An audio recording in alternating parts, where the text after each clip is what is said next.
Who were the most psychopathic Caesars of ancient Rome? There is a particular kind of silence that belongs to Rome after midnight. Not the silence of an empty place. Rome was almost never empty. Even when the streets appeared deserted, there were footsteps somewhere beyond the walls, a cart moving slowly over stone, a dog barking in an alley, a drunk senator stumbling home beneath the stars, a slave carrying a lamp through a courtyard where somebody important was still awake. And above all of it, there was the palace. The imperial palace stood on the Palatine Hill, overlooking a city of temples, markets, tenements, monuments, bathhouses, gardens, and narrow streets where hundreds of thousands of people lived their complicated little lives. Inside that palace, decisions could be made that changed the lives of entire provinces. A man could wake in the morning believing himself safe, eat breakfast, kiss his family goodbye, and by sunset discover that an imperial messenger had arrived with an order bearing the emperor's name. Perhaps he had been summoned. Perhaps his property had been confiscated. Perhaps he had been accused of treason. And perhaps, if the stories were true, the emperor had simply become bored. Because Rome had created something extraordinary. It had created a political system in which one human being could possess enormous power while still living among people who remembered that he was, technically, a human being. That contradiction would haunt the empire for centuries. The emperor was supposed to be first among Romans. He was supposed to respect tradition. He was supposed to preserve the dignity of the Senate, protect the people, command the armies, honor the gods, and behave with the restraint expected from the heir of Augustus. And then, occasionally, Rome got an emperor who seemed to look at all those expectations and quietly wonder why he should bother. Some emperors were cruel. Some were paranoid. Some were vain. Some were violent. Some were simply terrible administrators. And some became so notorious that later generations remembered them almost as monsters wearing human faces.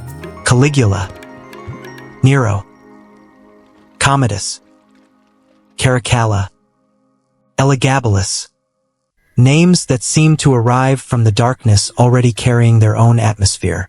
But there is a problem with calling these men psychopaths. Psychopathy is a modern psychological concept, and historians cannot travel backward nearly 2,000 years, sit down with Caligula, and administer a personality assessment. We cannot diagnose ancient people from anecdotes, and ancient anecdotes themselves are dangerous things. Much of what we think we know about Rome's worst emperors was written by men who disliked them. Sometimes intensely, the ancient historian could be writing decades later, relying upon rumors, political enemies, court gossip, senatorial hostility, or stories that had grown stranger with every retelling. So tonight, rather than pretending that we can diagnose the dead, we are going to ask a more interesting question. What happened when extraordinary power met cruelty, paranoia, humiliation, insecurity, vanity, unchecked violence, and a political culture that sometimes rewarded all of it? Who were Rome's most frightening emperors? Which stories are probably exaggerated? Which ones are supported by multiple sources? And perhaps most importantly, why did Rome keep producing rulers who could become so dangerous? So dim the lights. Let the room become quiet. Imagine the Mediterranean night. The sea is black beneath a thin moon. Somewhere in the distance, waves are touching the Italian shore. The lamps of Rome are flickering. And on the Palatine Hill, behind guarded doors, one man is awake. He knows that almost everyone in the empire sleeps beneath his authority. And perhaps that knowledge has begun to change him, because absolute power rarely announces its arrival with thunder. Sometimes it begins with something much smaller. A man discovering that nobody is willing to tell him no. Long before Caligula stared across a banquet table at frightened senators, Rome had already spent centuries learning how dangerous concentrated power could be. The Romans had overthrown their kings. That was one of the founding stories of their political identity. According to tradition, Rome expelled its last king, Tarquinius Superbus, and established a republic. The memory became almost sacred. Kings were dangerous. Kings were arrogant. Kings wanted too much. Kings expected obedience. A proper Roman citizen, particularly a Roman aristocrat, was supposed to be suspicious of anyone who appeared too powerful. And yet Rome eventually conquered the Mediterranean. The more territory it acquired, the more complicated its politics became. Armies marched farther. Generals became wealthier. Governors commanded provinces. Political factions competed for influence. And soldiers began to develop powerful personal loyalties to commanders. The Republic had been designed for a city-state. Rome became something much larger. It was trying to govern a world. And the old machinery began to strain. By the 1st century before Christ, Roman politics had become increasingly violent. Brothers fought brothers. Generals marched armies into Italy. Political enemies were executed. Property was confiscated. The streets of Rome learned the sound of soldiers. And eventually came Julius Caesar. Caesar was not an emperor in the later technical sense, but his career created the political vocabulary from which imperial rule would emerge. He crossed the Rubicon. He defeated his rivals. He accumulated extraordinary powers. And he became dictator. For some Romans, Caesar represented stability after years of civil war. For others, he looked suspiciously like the king Rome had once sworn never to tolerate. On the Ides of March in 44 BC, several senators attacked him. They stabbed him repeatedly in the Senate meeting place. The famous image of Caesar dying beneath the knives of his fellow Romans became one of history's great symbols. But the assassination did not restore the old republic. Instead, it helped produce another round of civil war. And eventually, after years of bloodshed, Caesar's adopted heir Octavian emerged victorious. He became Augustus, and Augustus did something remarkably clever. He did not openly declare himself king. He did not say, "Congratulations, Rome, the republic is over." Instead, he wrapped one-man rule in the clothing of republican tradition. He was princeps, first citizen. He maintained the Senate. He preserved ancient offices. He spoke constantly about restoring Roman values. But beneath the respectable language was an extraordinary concentration of power. Augustus commanded the most important armies. He controlled vast territories. He possessed immense wealth. And the political structure he created would last for centuries. This is where our story really begins. Because Augustus understood something that some of his successors would forget. Power is most stable when people can pretend it isn't absolute. Augustus spent decades constructing an image of moderation. He wanted Romans to believe that the emperor was not a king. He was a servant of the state, a guardian, a father, a man who had reluctantly accepted enormous responsibility because Rome desperately needed him. Whether Augustus genuinely believed parts of this himself is difficult to know. But he understood performance, and Roman emperors would inherit that lesson. The palace became a stage. The emperor became a performer. The Senate became an audience. The army became the ultimate argument. And the Roman people watched. For Augustus, the performance worked. For some of his successors, it became increasingly difficult. Augustus died in AD 14. He was 75 years old. By then, the Roman world had become accustomed to his presence. His reign had lasted so long that many Romans had known no other political reality. And now there was a new emperor, Tiberius. He was not the obvious nightmare that later emperors would become. In fact, this is one of the first places where the popular image of Roman madness becomes complicated. Tiberius was intelligent, experienced, disciplined, a capable military commander. He understood administration.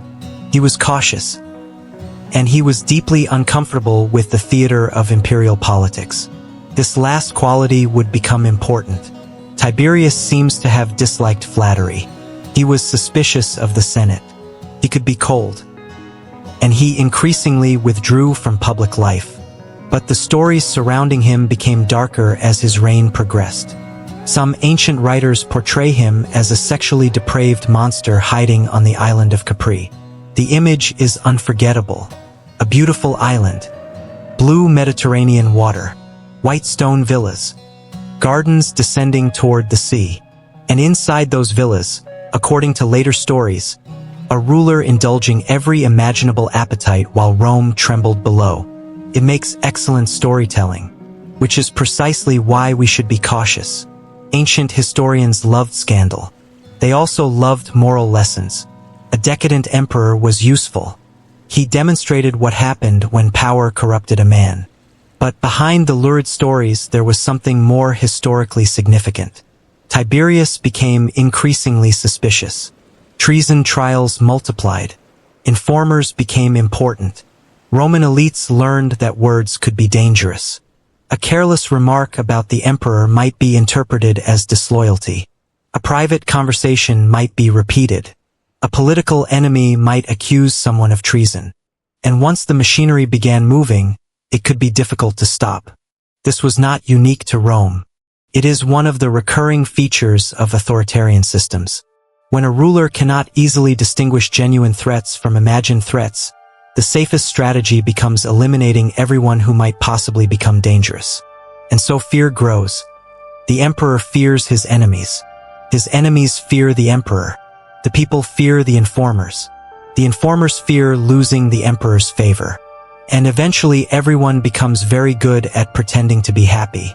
Tiberius withdrew farther from Rome. The imperial court became dominated by powerful figures. Among them was Lucius Aelius Sejanus, commander of the Praetorian Guard. Sejanus was ambitious. He cultivated influence. He became enormously powerful. For a time, it appeared that he might become the real power behind the throne. Tiberius trusted him. And then Tiberius stopped trusting him. Sejanus was arrested and executed in AD 31. His supporters were hunted down. His family was destroyed. His name became poisonous. The lesson was obvious. In the Roman imperial system, proximity to the emperor was both privilege and danger. You could rise spectacularly, and you could fall even faster. The closer you stood to absolute power, the more carefully you had to watch the face of the man holding it. But while Tiberius aged in suspicion and isolation, another young man was growing famous. His name was Gaius. Most people would remember him by another name, Caligula. The nickname meant little boots. He had received it as a child. His father, Germanicus, was one of Rome's most popular generals. When Germanicus traveled with the army, his little son sometimes wore a miniature military uniform. Tiny boots, tiny armor, tiny Roman soldier. The soldiers loved him. They called him Caligula, little boots. It was affectionate, almost cute. And perhaps that is what makes the later story so unsettling. Because Caligula did not begin his public life as a cartoon villain. He was a young man carrying the enormous weight of dynasty. His father died mysteriously when Caligula was still a child. His family became entangled in the violent politics of Tiberius's reign. Several relatives died. Caligula survived. He learned something early. The imperial family was not a safe place. The people closest to the emperor could be the people most likely to disappear. Then, in AD 37, Tiberius died. Caligula became emperor. He was about 24 years old. And Rome celebrated. The new emperor was young. He was the son of beloved Germanicus. He was energetic. He was handsome. He represented a new beginning after the gloomy final years of Tiberius. People crowded the streets. Offerings were made. There was hope. For a few months, perhaps, Caligula seemed determined to fulfill it. He released prisoners. He recalled exiles. He presented himself as generous. The Senate was relieved. The people adored him. And then Caligula became seriously ill. Ancient sources tell us that he nearly died. When he recovered, something had changed. Or perhaps the illness simply became part of the story later generations told about his transformation. Either way, the emperor who emerged from that illness became increasingly unpredictable. He began to demand extraordinary displays of loyalty. He humiliated senators. He executed people. He became obsessed with his own status. He could be charming one moment and terrifying the next. And the stories became stranger. There is the famous story that Caligula wanted to make his horse, Incitatus, a consul. It is one of the most memorable anecdotes in Roman history. The emperor's horse lived in a marble stable. It supposedly had servants. It supposedly ate better than ordinary Romans. And Caligula supposedly intended to elevate it to the consulship. But did he actually intend to make his horse consul? We do not know. The story may have been an insult directed at the Senate. Perhaps Caligula was demonstrating that the highest Roman office was so meaningless that even his horse could perform it. Perhaps the story was exaggerated. Perhaps some version of it really happened. But even if the horse never became consul, the story tells us something about how later Romans remembered Caligula. He became the emperor who had crossed the invisible boundary between arrogance and absurdity. A man for whom normal political reality seemed insufficient. And then came the stories of his supposed desire to be treated as a god. He appeared in divine costume. He demanded reverence. He associated himself with gods. In a society where emperors could receive divine honors, this was not entirely unprecedented. But Caligula pushed the idea farther. Or at least that is how the sources portray him. The emperor was no longer merely ruler. He was becoming an object of worship. And perhaps the most disturbing part was not that Caligula wanted to be treated like a god. It was that people had to decide how seriously to take him. If you laughed, you might offend him. If you refused, you might offend him. If you agreed too enthusiastically, you might look ridiculous. So everyone watched everyone else. This was the strange theater of the imperial court. A place where the correct facial expression could become a matter of survival. Imagine a Roman banquet. The room is warm. Oil lamps flicker against painted walls. Bronze dishes catch the light. Wine moves through the room. Musicians play quietly somewhere nearby. The emperor is reclining among guests. Everyone is trying to appear relaxed. Nobody is relaxed. A senator tells a joke. People laugh. They look at the emperor. Caligula does not laugh. The room becomes quiet. The senator smiles nervously. Someone changes the subject. Because everyone understands the rule. The emperor's mood is part of the weather. You cannot control it. You can only watch it. And when the emperor is unpredictable, every room becomes a storm cloud. Caligula's reign lasted only 4 years. In AD 41, he was assassinated. The conspirators included members of the Praetorian Guard. They attacked him in a corridor. The emperor was killed. His wife was killed. His daughter was killed. The palace descended into confusion. And then something extraordinary happened. The Praetorian Guard found Caligula's uncle, Claudius. Claudius had been hiding. He was discovered behind a curtain. He was terrified. And the soldiers proclaimed him emperor. It was almost absurd. Rome had just survived a violent ruler. And the next emperor was chosen because armed men found him hiding behind furniture. History occasionally has a sense of humor. Claudius would rule for 13 years. And unlike Caligula, he was not a madman. He was intelligent. He was scholarly. He expanded the empire. He conquered Britain. He improved administration. He was, in many respects, a capable emperor. But his reign reminds us of another danger. The imperial system did not require a monster. It merely required a system in which the emperor's personal relationships could determine who lived, who died, who prospered, and who disappeared. Claudius's household became a battlefield of competing influences. His wives became powerful. His freedmen became powerful. Court politics became intense. And eventually one of the most famous women in Roman history entered the center of the story. Agrippina. She was Claudius's wife. She was also the mother of Nero. Agrippina wanted her son to inherit.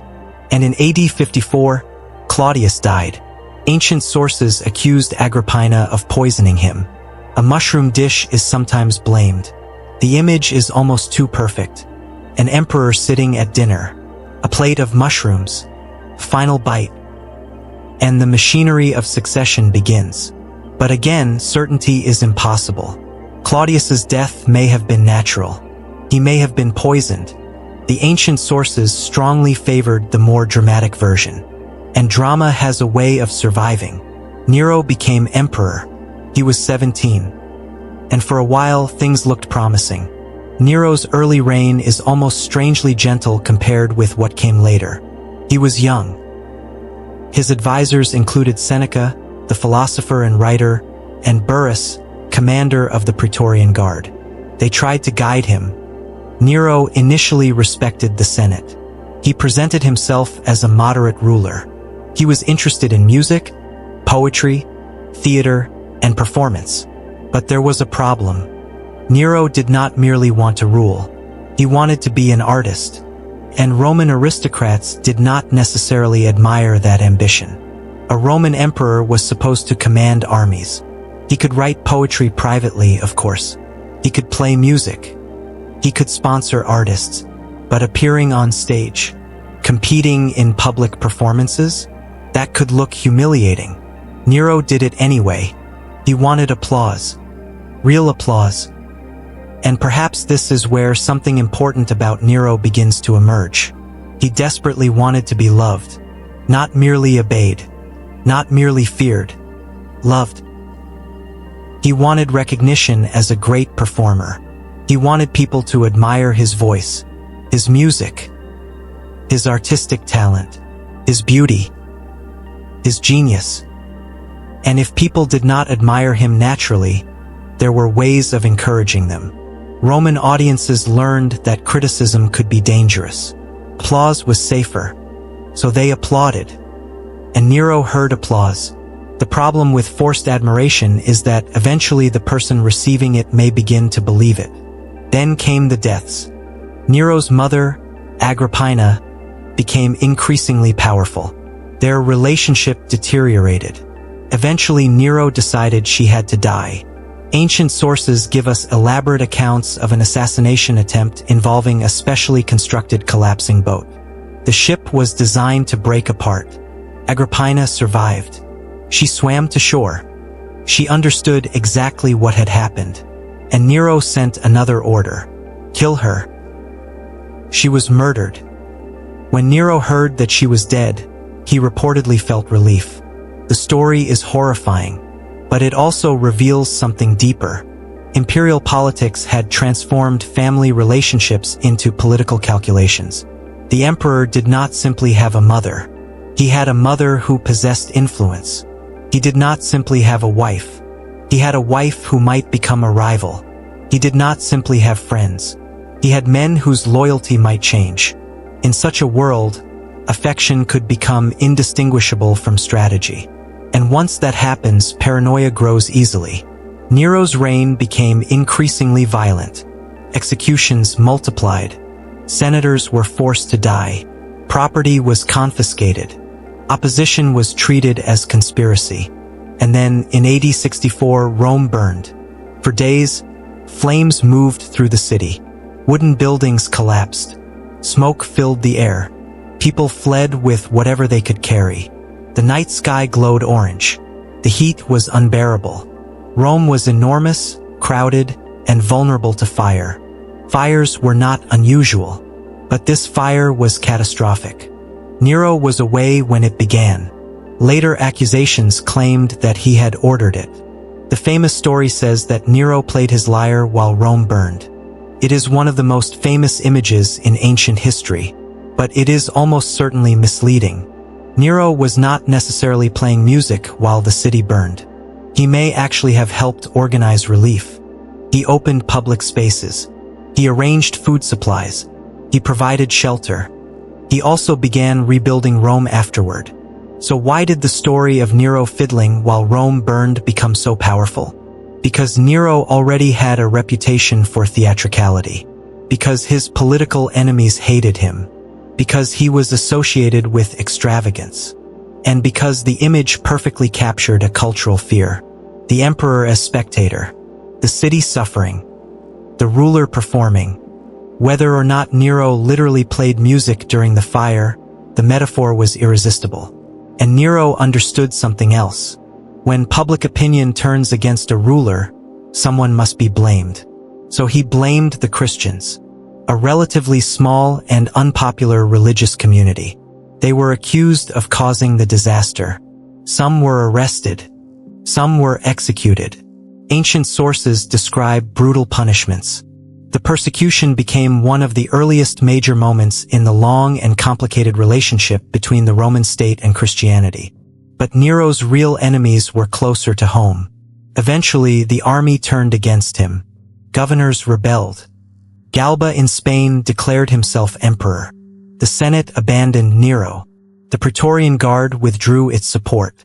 The man who had spent years demanding applause discovered that applause was not the same thing as loyalty. Nero fled. He hid in a villa belonging to one of his supporters. There, in AD 68, he died by suicide. He was 30. His final words, according to one famous tradition, were a lament for the loss of a great artist. Perhaps not. But the empire moved on, and Rome entered a year of chaos. The year AD 69 is sometimes called the Year of the Four Emperors. It was not a peaceful year. Galba became emperor, then Otho, then Vitellius, and finally Vespasian.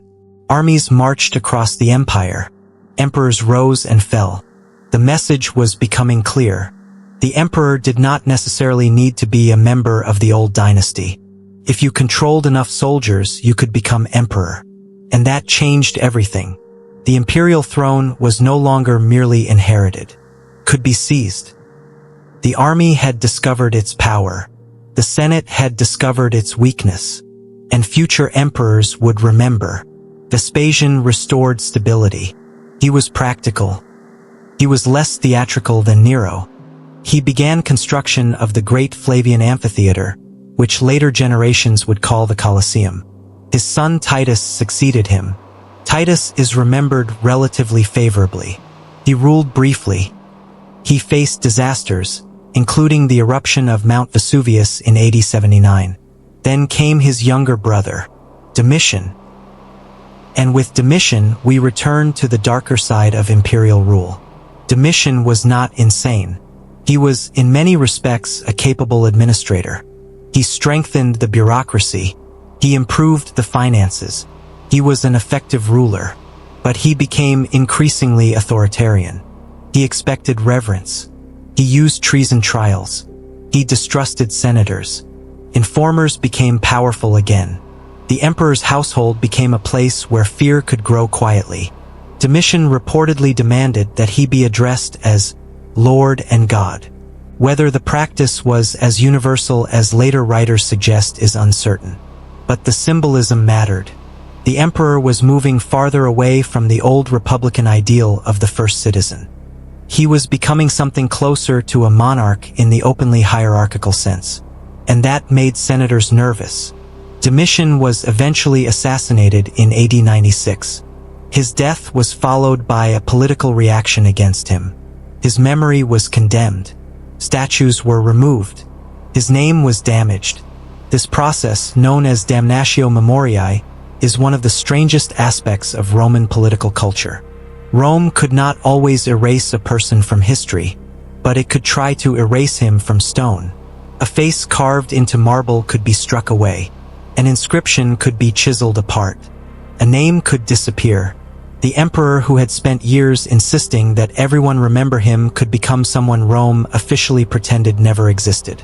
And yet we remember him, because history is stubborn. The next century would often be called the Golden Age of the Roman Empire.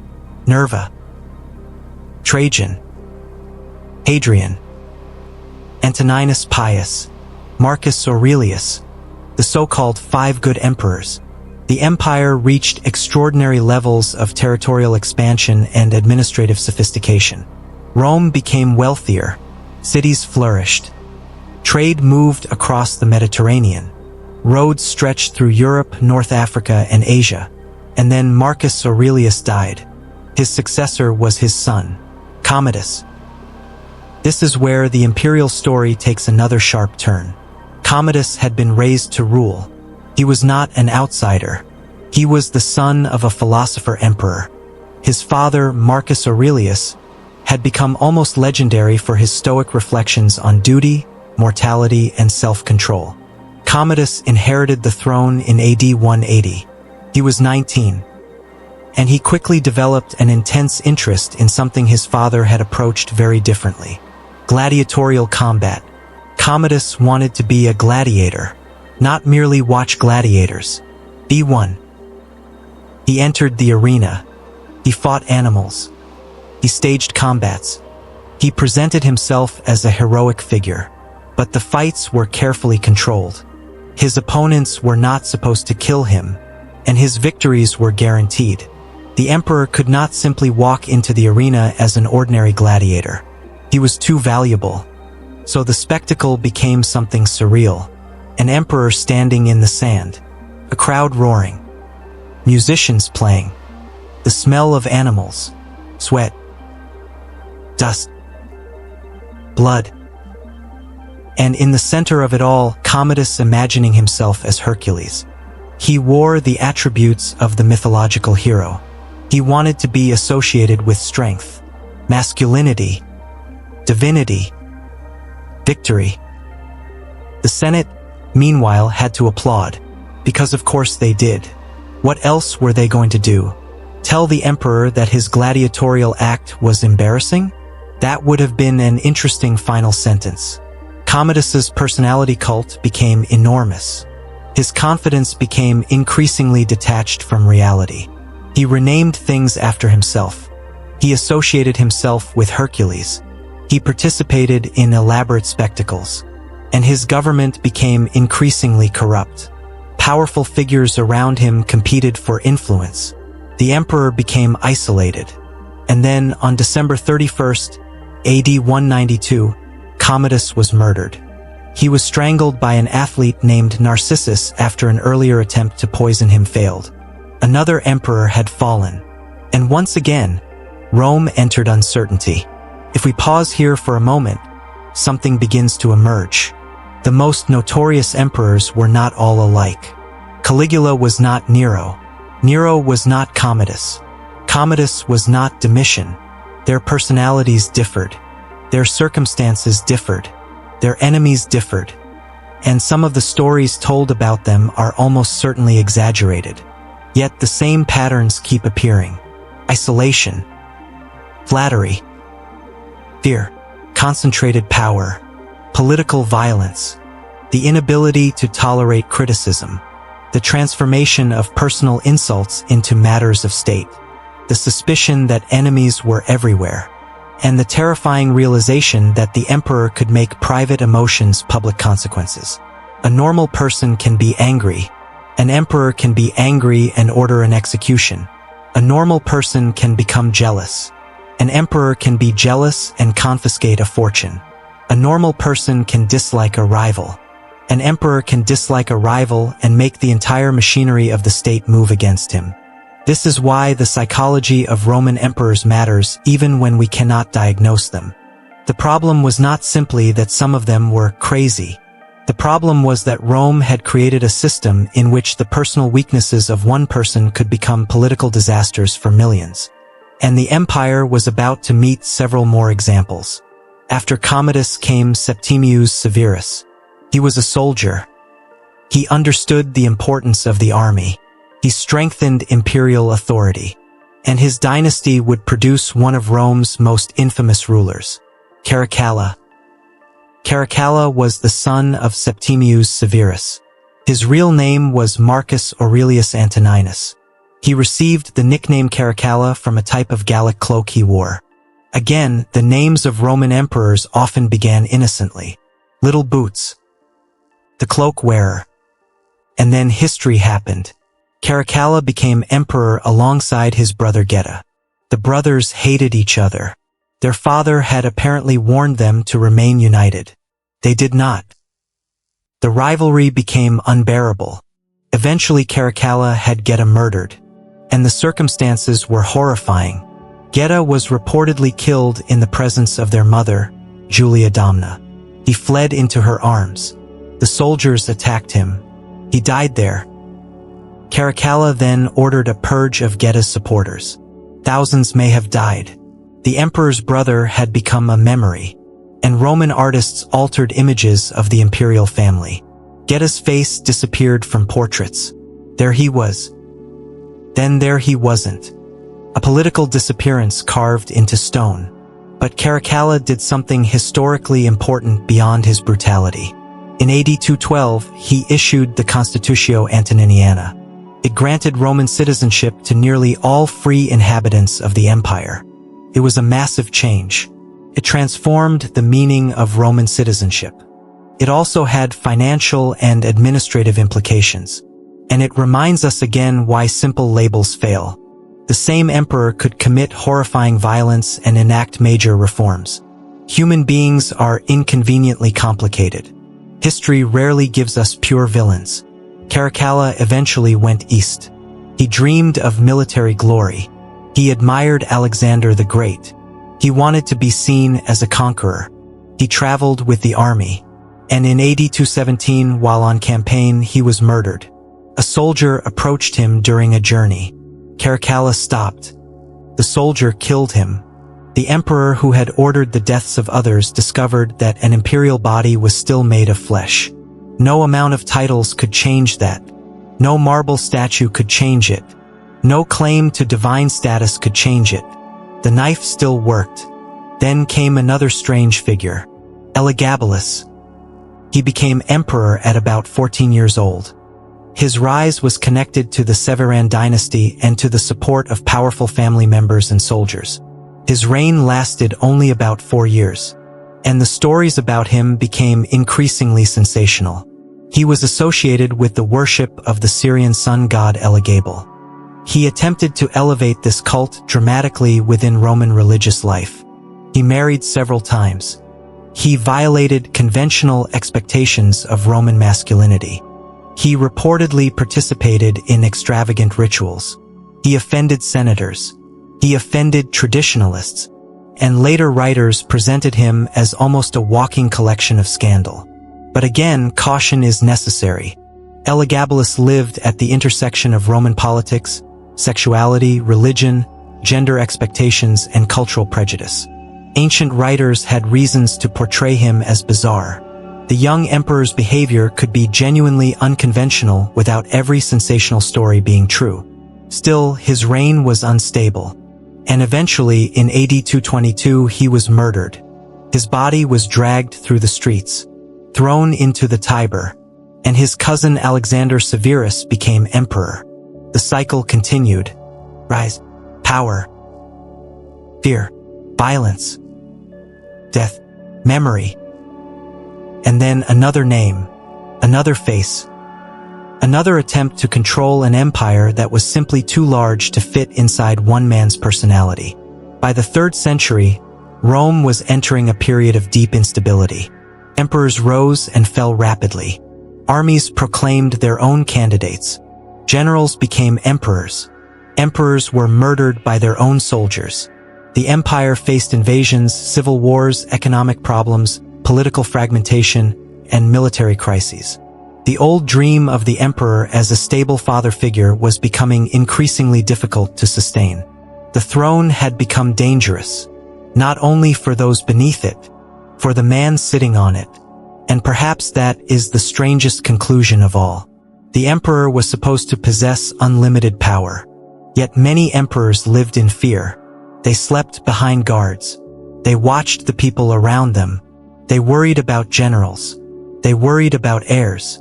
They worried about senators. They worried about their wives. They worried about their sons. They worried about their bodyguards. They worried about their food. They worried about their letters. They worried about the man standing slightly too close. And sometimes they were right to worry, because Rome's political culture had created a world in which assassination was not an extraordinary event. It was part of the system. The emperor who could order death could also die by violence. Power did not make the emperor immortal. It merely made his death politically important.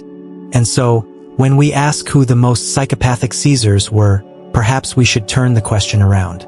What did Rome expect an emperor to become? A man who could kill when necessary, a man who could command armies, a man who could punish rebellion, a man who could confiscate property, a man who could decide the fate of cities, a man who could receive divine honors, a man who could be surrounded by thousands of people and trust almost none of them. The Roman system demanded an extraordinary combination of power and restraint. Some emperors managed it, some failed spectacularly, and some seemed to discover that the easiest way to survive absolute power was to become more frightening than everyone around them. But fear has a weakness. It works only while people believe you can punish them. Eventually someone realizes you are vulnerable. Eventually a general becomes ambitious. Eventually a senator becomes desperate. Eventually a guard decides that tomorrow might be better with a different emperor. And then the palace doors open. The emperor falls. The statues are damaged. The coins are melted. The official histories are rewritten. And the empire continues. The city wakes the next morning. Shopkeepers open their stalls. Bread is carried through the streets. Children shout. Donkeys pull carts. The baths fill with steam. Somewhere, a fisherman returns from the sea. Somewhere else, a senator begins drafting a letter praising the new emperor for his wisdom and virtue. Because Rome has always been very good at adjusting to reality. And perhaps that is why the stories of its most frightening Caesars still linger. Not because they were supernatural monsters. They weren't. They were human beings. That is the uncomfortable part. Human beings with fears. Human beings with desires. Human beings with wounded pride. Human beings who could be generous one morning and murderous by evening. Human beings who could sincerely believe they were protecting the state while destroying it. And human beings who, once given almost unlimited power, discovered that the world had become unusually quiet. Nobody said no. Nobody contradicted them. Nobody laughed unless they were supposed to laugh. Nobody walked away. And in that silence, the emperor could begin to believe almost anything. There is one final image worth keeping tonight. It is late. The Palatine Hill is quiet. The torches along the palace walls burn low. The marble floors have cooled. Somewhere in the city, a fountain is running. The guards stand outside. Their armor makes a faint sound when they move. Inside, the emperor sleeps. Perhaps he is dreaming of victory. Perhaps of enemies. Perhaps of applause. Perhaps of gods. Perhaps of nothing at all. And below the hill, Rome continues breathing. Millions of ordinary moments. A baker preparing tomorrow's bread. A mother covering a sleeping child. A soldier riding home. A slave carrying water. An old man sitting beneath a column. A young couple walking beside the river. A merchant counting coins. A fisherman repairing a net. The empire is enormous. The emperor is only one person. Yet for centuries Rome kept placing the fate of that enormous world into the hands of individual men. Some were wise. Some were competent. Some were cruel. Some were vain. Some were paranoid. Some were theatrical. Some were simply overwhelmed. And some became infamous enough that 2,000 years later, we still whisper their names. Caligula. Nero. Domitian. Commodus. Caracalla. Elagabalus. But perhaps the lesson is not that Rome was uniquely monstrous. Perhaps the lesson is much quieter. Give any human being enough power, enough fear, enough isolation, enough praise, and enough people willing to say yes. And eventually the question stops being whether that person is good or evil. The question becomes whether anything remains capable of stopping them. Rome built magnificent institutions.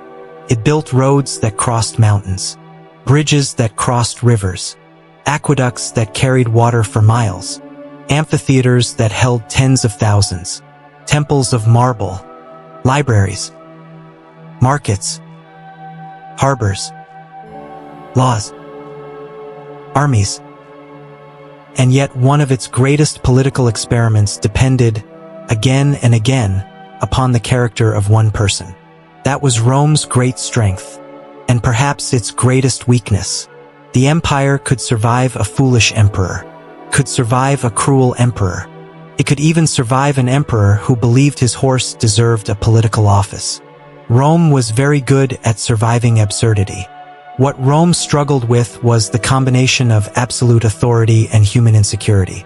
Because the most dangerous emperor was not necessarily the one who enjoyed violence.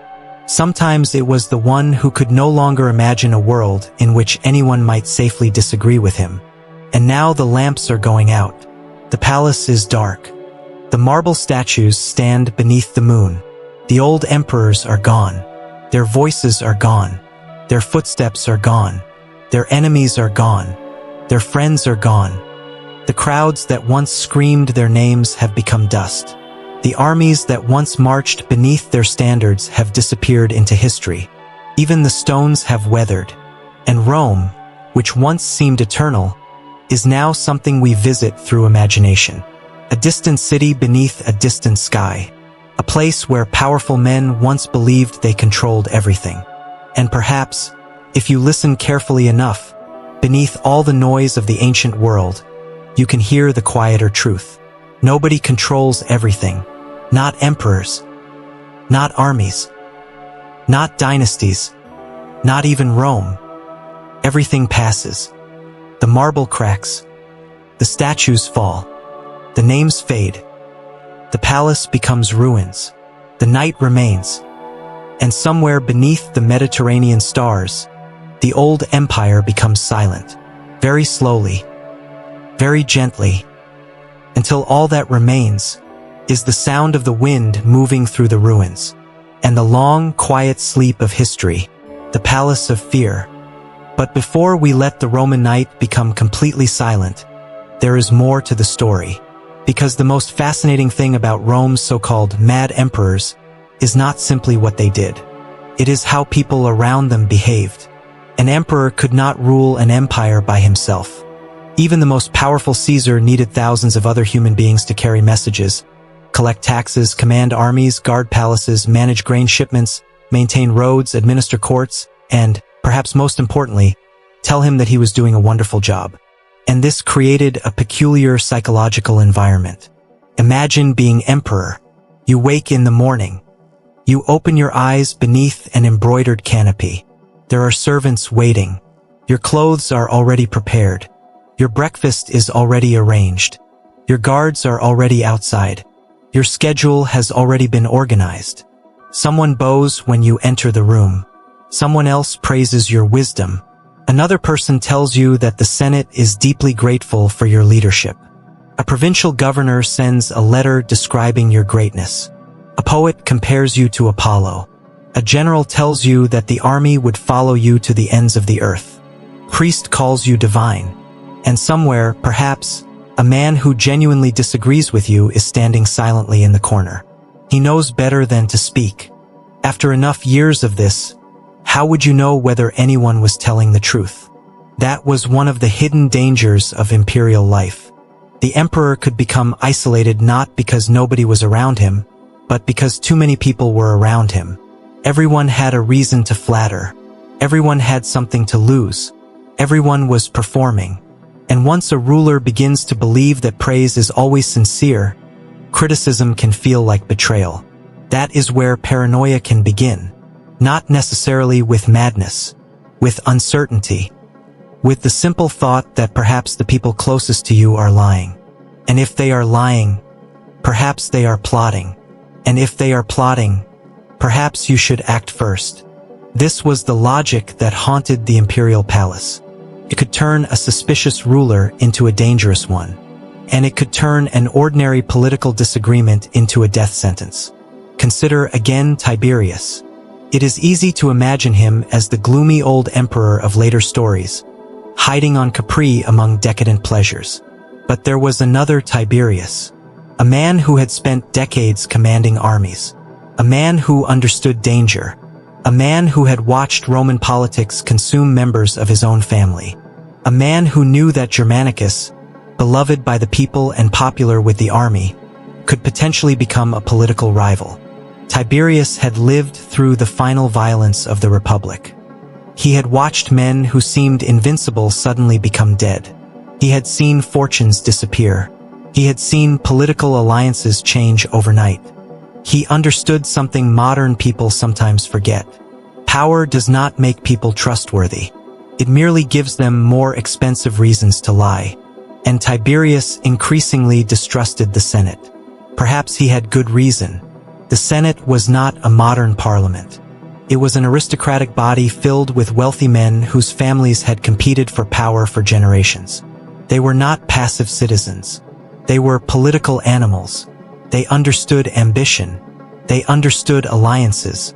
They understood reputation. And they understood that the emperor was potentially the most dangerous political rival of all. So Tiberius watched them. They watched him. And the relationship deteriorated. The treason laws became a weapon. The emperor did not personally have to kill every enemy. He only needed to allow the legal machinery to operate. That distinction mattered, because the most frightening governments are not necessarily those where one man personally commits every act of violence. They are the governments where violence becomes administrative. A document is signed. A charge is filed. A hearing is arranged. A verdict is announced. Property is confiscated. Prisoner is escorted away. No screaming emperor is necessary. Only a system. Rome possessed one. And sometimes the system could become more terrifying precisely because it looked respectable. This is why the Roman concept of maestas, or offenses against imperial majesty, became so important. Originally, the idea concerned the dignity and security of the Roman state. Under the emperors, however, the boundary between the state and the emperor became increasingly blurred. Insult the emperor, and perhaps you had insulted Rome. Criticize the emperor, and perhaps you had threatened the state. Question the emperor's legitimacy, and perhaps you were guilty of treason. It was a dangerous transformation, because once the ruler becomes the embodiment of the state, criticism becomes rebellion. And once criticism becomes rebellion, fear becomes politically useful. This is one reason ancient Rome could produce such extraordinary stories of imperial cruelty. The emperor did not merely have a temper. His temper had institutions behind it. He did not merely have enemies. He had courts. He did not merely have anger. He had soldiers. And he did not merely have wealth. He had access to the resources of an empire. This is what made the psychological question so important. A cruel ordinary man could hurt a household. A cruel emperor could hurt a province. A paranoid emperor could destroy a political class. A vain emperor could waste fortunes. And an emperor who combined all of these qualities could make the entire imperial system unstable. Now return to Caligula. There is something almost tragic about the beginning of his story. He was born into a family already damaged by imperial politics. His father, Germanicus, was immensely popular. His mother, Agrippina the Elder, was a formidable woman. His brothers were caught in political conflict. People around him died, and Caligula survived. When Tiberius eventually adopted him politically, Caligula was brought into the center of power. But survival inside the imperial family required extraordinary emotional caution. Every compliment could conceal a motive. Every invitation could be a trap. Every powerful relative could become a threat. The young Caligula had watched his family fall apart. Then he became emperor. Suddenly everyone loved him. Or at least everyone behaved as if they loved him. That transition alone must have been psychologically strange. Yesterday, your family could be destroyed by the emperor. Today, you are the emperor. Yesterday, you needed protection. Today, everyone needs your permission. That is an extraordinary reversal. And perhaps the most important thing to understand about Caligula is that we cannot know precisely what happened inside his mind. The ancient sources describe dramatic behavioral changes after his illness. He became suspicious, cruel, extravagant, possibly sexually transgressive, possibly obsessed with divine status. But illness, stress, trauma, political enemies, and historical exaggeration all complicate the picture. The phrase Caligula was a psychopath gives us a satisfying answer. But it may be the wrong answer. The more uncomfortable answer is that we do not know. And perhaps that uncertainty is itself useful, because it forces us to look at the system rather than the diagnosis. Caligula did not need a psychiatric label to become dangerous. He only needed power. There is a particularly revealing story involving Caligula and the ocean. According to ancient accounts, the emperor led his army toward the northern coast. His soldiers expected a campaign. Perhaps they imagined Britain. Perhaps they imagined another military expedition. But then Caligula supposedly ordered his men to collect seashells. The Roman army, after marching to the edge of the known world, was now gathering shells. Ancient writers interpreted the event as evidence of madness. The emperor had conquered nothing. He had achieved nothing.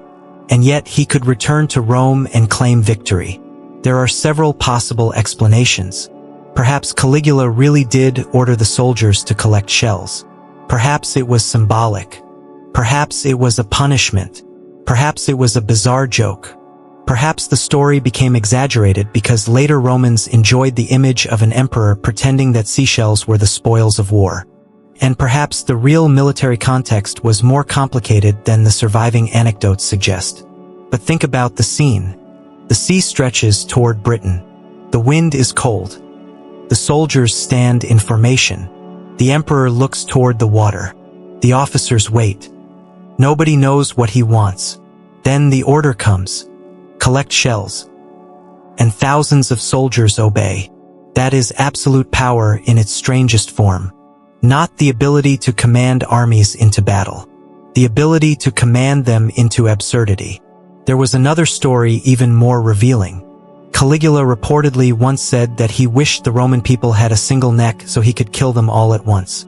The quote is probably impossible to verify.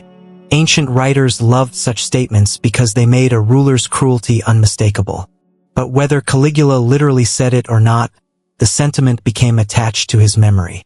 And there is something important about that. A ruler's reputation can become a prison of its own. Once people believe an emperor is cruel, every strange act becomes evidence.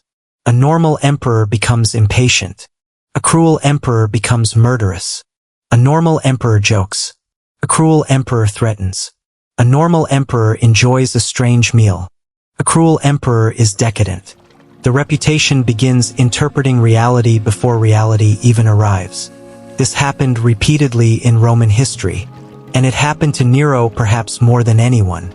Nero's image has become almost inseparable from the fire of Rome. Yet the emperor who supposedly watched Rome burn while playing music also took significant steps to rebuild the city.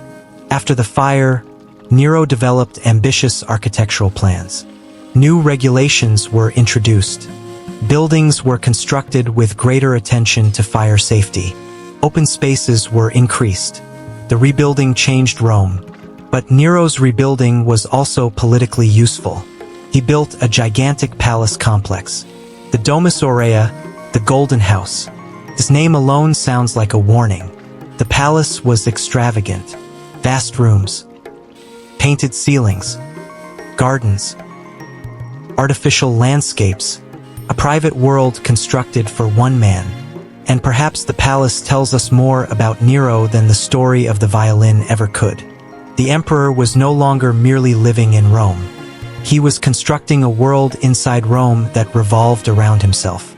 The Golden House represented an idea. The city exists for the emperor. The landscape exists for the emperor. Art exists for the emperor. Architecture exists for the emperor. And the emperor exists at the center of everything. This was not necessarily psychopathy. It was something more familiar. Vanity. But when vanity possesses imperial resources, it becomes monumental.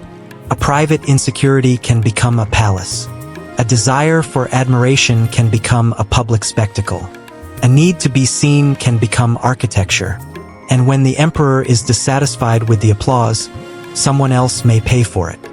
Nero also developed an extraordinary relationship with performance. Imagine the emperor entering a theater. Thousands of people are waiting. The audience knows the rules. The emperor is about to perform. The emperor must be applauded. The emperor's friends applaud. The audience follows. The applause becomes enormous. Nero hears it. And perhaps, for a few minutes, he feels something close to genuine happiness. Not power. Not fear. Not politics. Just applause. This is what makes Nero more interesting than the simple caricature. He may have been deeply insecure. He may have genuinely loved music. He may have sincerely believed he was talented. He may have wanted recognition in a way that had nothing to do with governing. And yet, because he was emperor, his artistic ambitions became political. If he performed, people had to attend. If he competed, people had to honor him. If he won, judges had to declare him victorious. The emperor could not experience ordinary criticism. He could only experience praise. And a person who receives nothing but praise can eventually lose the ability to distinguish admiration from fear. That may be one of the most dangerous psychological effects of absolute power. Not that everyone tells you lies, that you eventually forget what truth sounds like. The death of Agrippina was another turning point. Mother and son had been partners in power. Then they became rivals. Nero had to decide whether Agrippina was a political threat. Perhaps she was. She had influence. She had supporters. She had a public identity. She was not merely the emperor's mother.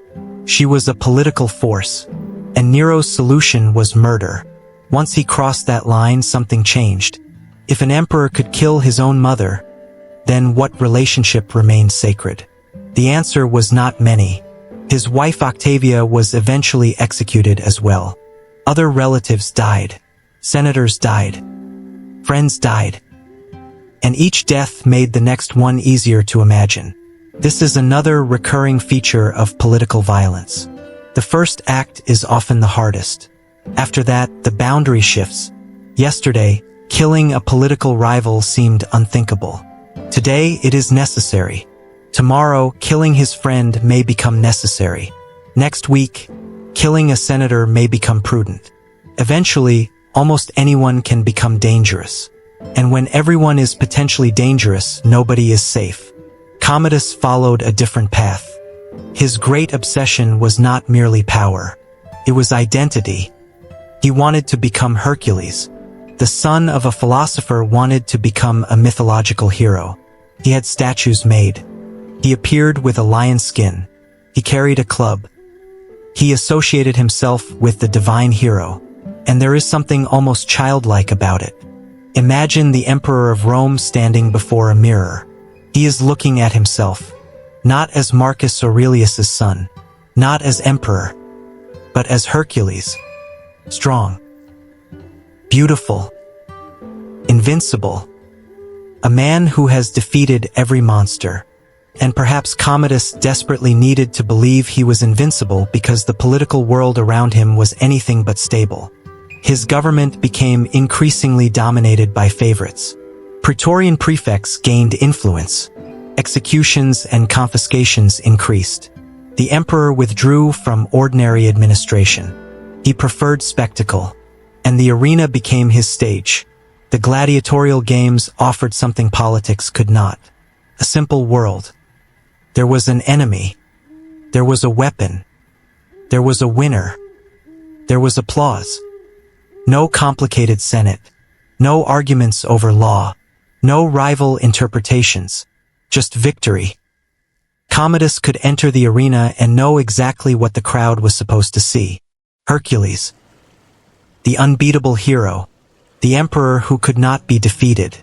Except, of course, outside the arena. There, the rules were different. On the final day of Commodus's life, the palace became the site of another conspiracy. The emperor was poisoned. The poison failed. Then Narcissus strangled him. The details vary across accounts, but the basic story survives. Commodus died in his bedroom. His reign was over. The Senate celebrated. The people were told that a new era had begun. And once again, Rome attempted to erase the memory of its previous ruler. But Rome could not erase the years. It could not erase the people who had died. Could not erase the fear. Could not erase the lessons. and it could not prevent another emperor from eventually repeating the pattern. Caracalla offers another variation. His violence was not merely theatrical, could be brutally direct. The murder of Geta was followed by a purge. Ancient sources give extremely large numbers for those killed. Some figures may be exaggerated, but the basic reality of a purge is difficult to deny. And here we see something particularly chilling. Caracalla did not merely eliminate one rival. He eliminated memory. Geta's portraits were altered. His name was removed. His existence became dangerous to acknowledge. Imagine living in Rome after Geta's murder. You own a household statue of the imperial family. Yesterday it included 2 brothers. Today one brother has disappeared. You cannot casually mention him. You cannot proudly display his face. You cannot openly mourn him. The dead have become politically dangerous. That is the power of damnatio memoriae. It turns history itself into a weapon. And then there was Elagabalus. Of all the emperors, Elagabalus may have suffered most from the way ancient writers interpreted difference. He was young. He came from a Syrian religious background. He brought traditions into Rome that many traditional Roman elites considered foreign. He behaved in ways that challenged Roman expectations of gender, sexuality, religion, and imperial dignity. The result was a portrait of complete degeneracy. But modern historians must tread carefully. Some ancient accusations against Elagabalus are deeply hostile. Some are probably exaggerated. Some may be inventions. The emperor's enemies had every reason to portray him as the opposite of Roman virtue. And yet his reign really was unstable. The political class around him struggled to control him. His grandmother and other relatives attempted to manage the succession. Eventually he was killed. His cousin Alexander Severus replaced him. The message was clear. The Roman elite could tolerate an emperor who was strange. They could tolerate an emperor who was eccentric. But they could not tolerate an emperor who became politically uncontrollable. This is an important distinction. Roman emperors were not removed merely because they were immoral. They were removed when powerful groups decided they were dangerous. The empire could tolerate extraordinary behavior as long as the machinery of power continued functioning. Once the machinery stopped functioning, the emperor became disposable. And this brings us to perhaps the most important question. Were these emperors actually psychopathic? The honest answer is that we cannot know. Psychopathy, as a modern concept, involves patterns of interpersonal manipulation, lack of empathy, shallow emotional responses, impulsivity, irresponsibility, and other traits. But ancient sources do not give us reliable clinical assessments. They give us stories. And stories have purposes. A historian might portray an emperor as cruel because he truly was cruel, or because the emperor executed the historian's political allies, or because the emperor's successor wanted to justify the new regime, or because Roman moral culture expected emperors to behave in certain ways, or simply because a monstrous story sells better than a boring one. And ancient Rome was not short of writers who understood the value of a scandal. Tacitus could describe politics with extraordinary psychological insight. Suetonius collected gossip alongside historical material. Cassius Dio wrote from a later period and had his own perspective. Herodian provides another lens. Their accounts are invaluable, but none of them were modern psychologists.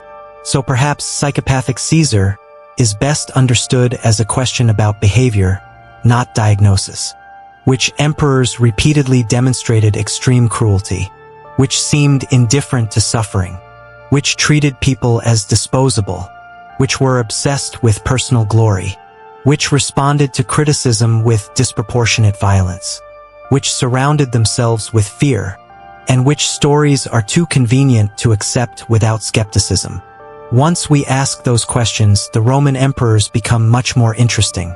They stop being comic book villains. They become human beings trapped inside an extraordinary political machine. There is another thing we should remember. The Roman Empire was not only emperors. For every emperor sitting on the Palatine, there were millions of people who never saw him. farmers in Gaul, fishermen in Egypt, merchants in Syria, soldiers along the Danube, miners in Spain, builders in North Africa, women managing households, children playing in streets, old men sitting beside fountains. The empire stretched across enormous distances. A bad emperor could be terrifying in Rome while remaining almost abstract to someone living hundreds of miles away. The imperial face appeared on coins. The emperor's name appeared on inscriptions. Orders traveled through governors. Taxes arrived. Soldiers marched.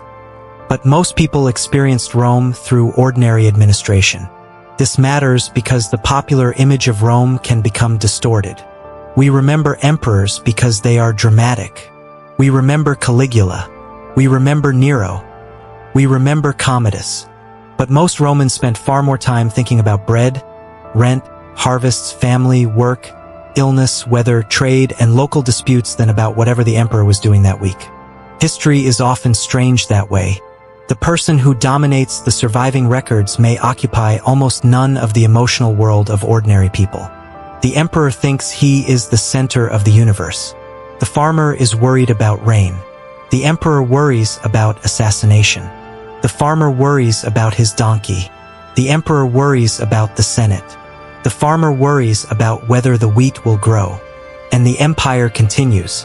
Perhaps that is the most comforting thing about history. Power is loud. Ordinary life is quiet. And quiet life usually lasts longer. Empires announce victories with trumpets. Ordinary people sweep their floors. Emperors build monuments. Ordinary people repair roofs. Generals celebrate conquest. Ordinary families eat dinner. The emperor dies. The baker opens his shop the next morning. The Senate changes its loyalty. The fisherman still goes to the sea. The palace changes hands. The market remains open. The marble statue of one ruler is replaced by the statue of another. And somewhere, a child who has never heard the name Caligula is learning to walk. That child does not know that historians will one day describe this era as terrifying. The child simply hears footsteps, a voice, a mother's laugh, the sound of rain, life continuing. And perhaps, if we return one final time to the palace, we can understand the emperors a little differently. The palace was not only a place of luxury, it was also a place of fear. Every corridor could contain a messenger. Every dinner could contain a political conversation. Every friendship could carry ambition. Every marriage could change the succession. Every child of the imperial family was a potential heir. Every general was a potential rival. Every senator was potentially disloyal. Every guard carried a weapon. The emperor lived surrounded by people whose careers depended on him. That sounds like ultimate security. But psychologically, it could become the opposite. When everyone needs something from you, how do you know who loves you? When everyone praises you, how do you know who respects you? When everyone obeys you, how do you know who is loyal? And when everyone fears you, how do you know whether their smiles are genuine? Perhaps that was the deepest curse of the Roman emperor. Not that he possessed too much power, but that he could never completely trust the people around him. And some emperors responded to that uncertainty by becoming kinder. Others became more cautious. Others became more distant. And some became more violent, because violence provides certainty. If you kill a suspected enemy, you no longer have to wonder what he was planning. If you exile a rival, you no longer have to worry about his speeches. If you confiscate a senator's fortune, you no longer have to wonder which side he is on. Fear simplifies the world. And that is exactly why it is so dangerous. It makes complicated human relationships feel manageable. It turns uncertainty into obedience. It turns disagreement into treason. And eventually, it can convince a ruler that the only safe people are people who are afraid. The Roman emperors were not born knowing how to rule. They learned. Some learned from fathers, some from generals, some from philosophers, some from experience, some from fear, and some learned the worst lesson of all, that if you are powerful enough, you do not have to change. Everyone else has to change around you. The Senate changes. The army changes. The law changes. The court changes. The people change. The emperor remains at the center, until one day the center disappears. A knife. A conspiracy. A rebellion. A disease. A battlefield. A poisoned cup. A strangler. A soldier. And suddenly the man who had been called divine becomes a body. Just a body. Carried away. Buried. Burned. Remembered. Then forgotten. And the empire moves on.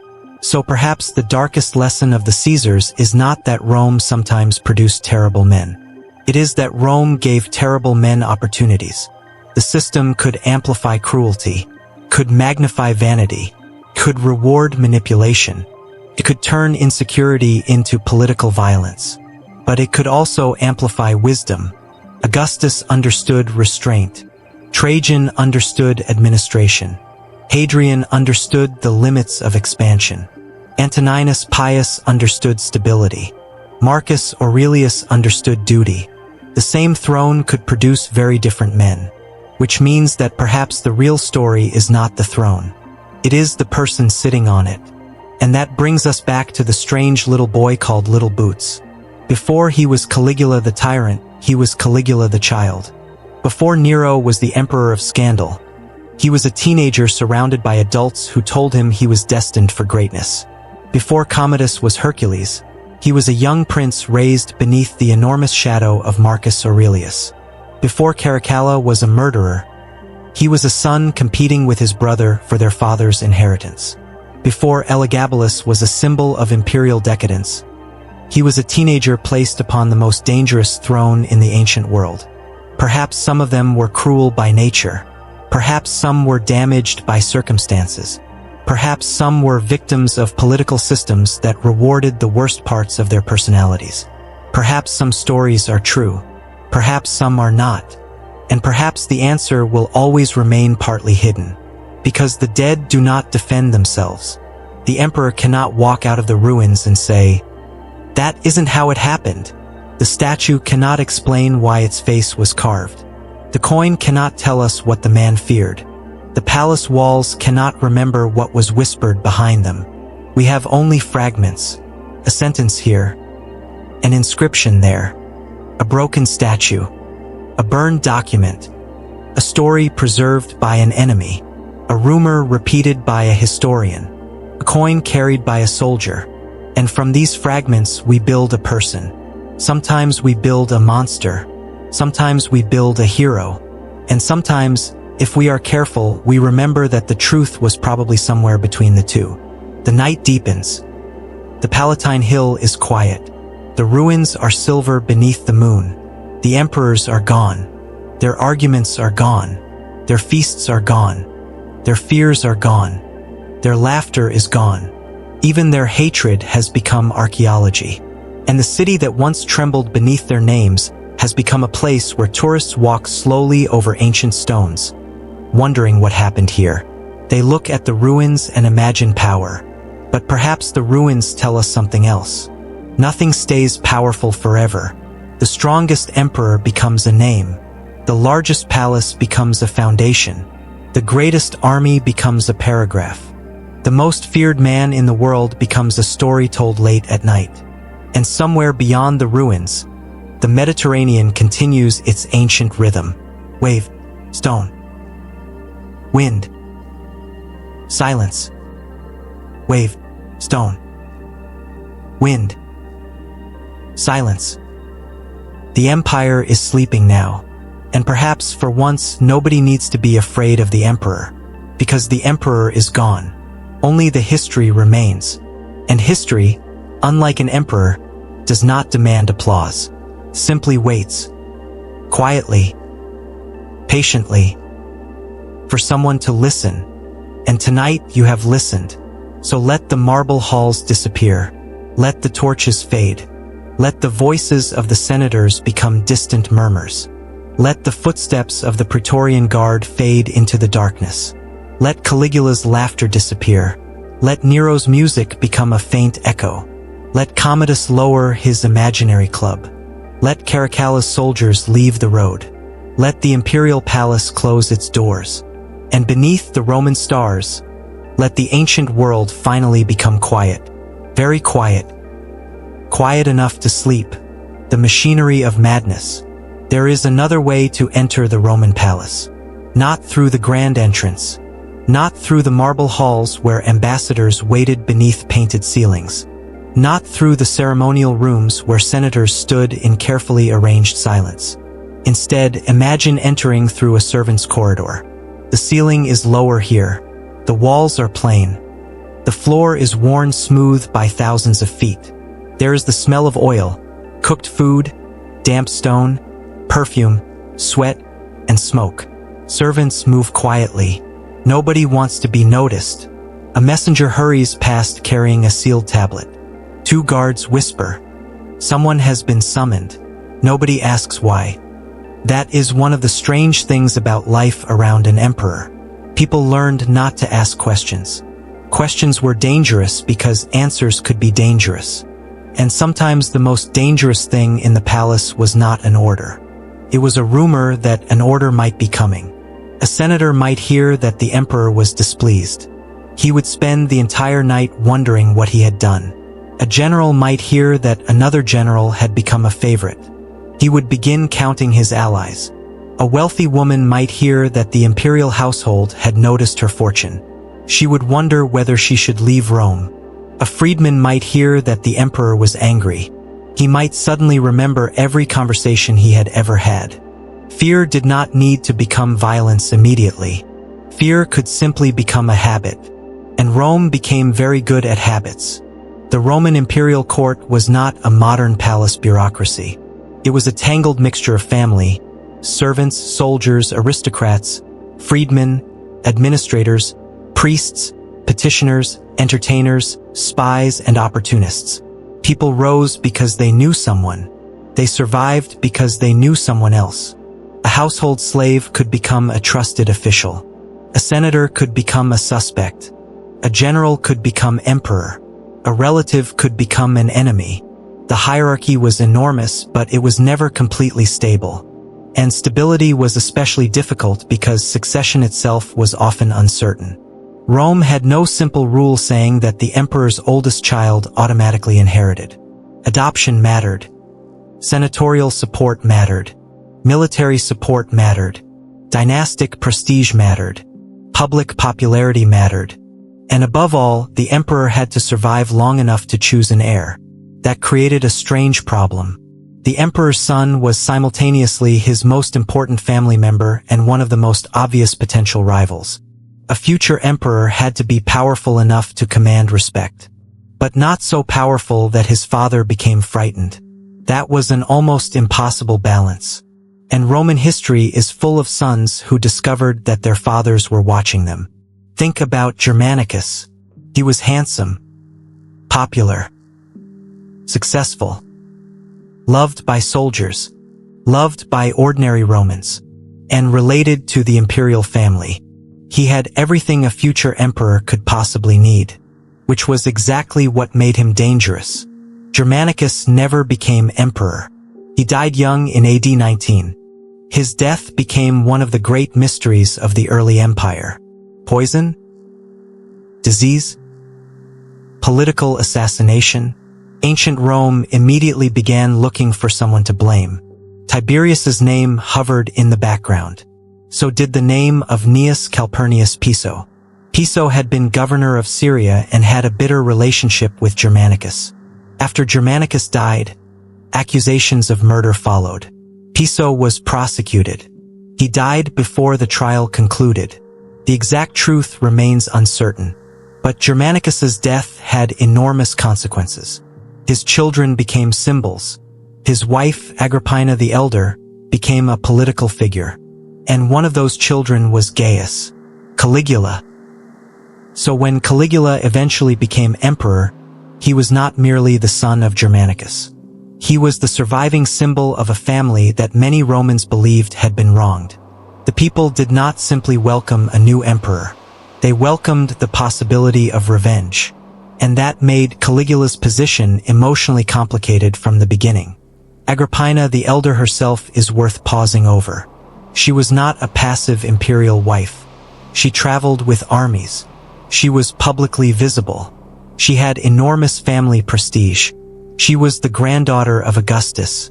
Her sons had dynastic importance. She believed fiercely in her family's position, and she became a target. Eventually, she and several of her sons were arrested and exiled. Some died. Her life ended in isolation. Her family had been destroyed around her. Imagine the psychological effect on a child watching this. Caligula was not raised in an ordinary household. His childhood was a lesson in political mortality. The people around him did not simply get old. They disappeared. One relative was exiled. Another died. Another was accused. Another was forced to kill himself. The imperial family was a place where affection and danger lived in the same room. And then Caligula inherited everything. Perhaps his later paranoia makes more sense in that context. Not excusable, not diagnosable, but understandable as part of the environment. He had learned that power was unstable. Then he became the most powerful man in the world. The same environment shaped Nero. Nero's mother, Agrippina the Younger, was herself a survivor of imperial politics. She had been exiled under Caligula. She returned under Claudius. She married Claudius. She promoted Nero. And eventually her son became emperor. The imperial household was therefore not merely a family.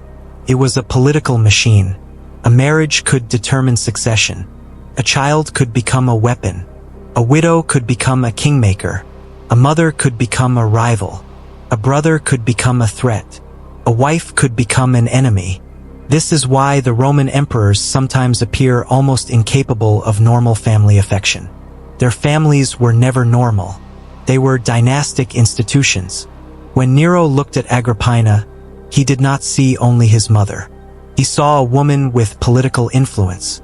When Caracalla looked at Geta, he did not see only his brother. He saw a rival emperor. When Commodus looked at his father's legacy, he did not see only a beloved parent. He saw an enormous shadow. The palace transformed relationships. And once relationships become political, trust becomes extremely difficult. There is a quiet tragedy in the Roman imperial family. Children were raised knowing that their future could involve enormous power. But they also knew that their future could involve enormous danger. A prince could be heir today and prisoner tomorrow. A princess could marry for political reasons. A mother could be honored in public and monitored in private. A brother could be embraced during a ceremony and murdered in a bedroom. The palace looked magnificent, but inside it everyone was calculating. Who is next? Who is loyal? Who is gaining influence? Who is losing it? Who controls the guards? Who controls the treasury? Who has the emperor's ear? Who has the army? And perhaps most importantly, who does the emperor fear? That last question could determine everything. The Praetorian Guard deserves special attention.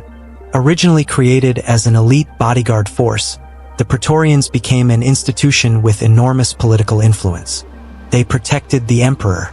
They also knew that the emperor could be replaced. That gave them extraordinary leverage.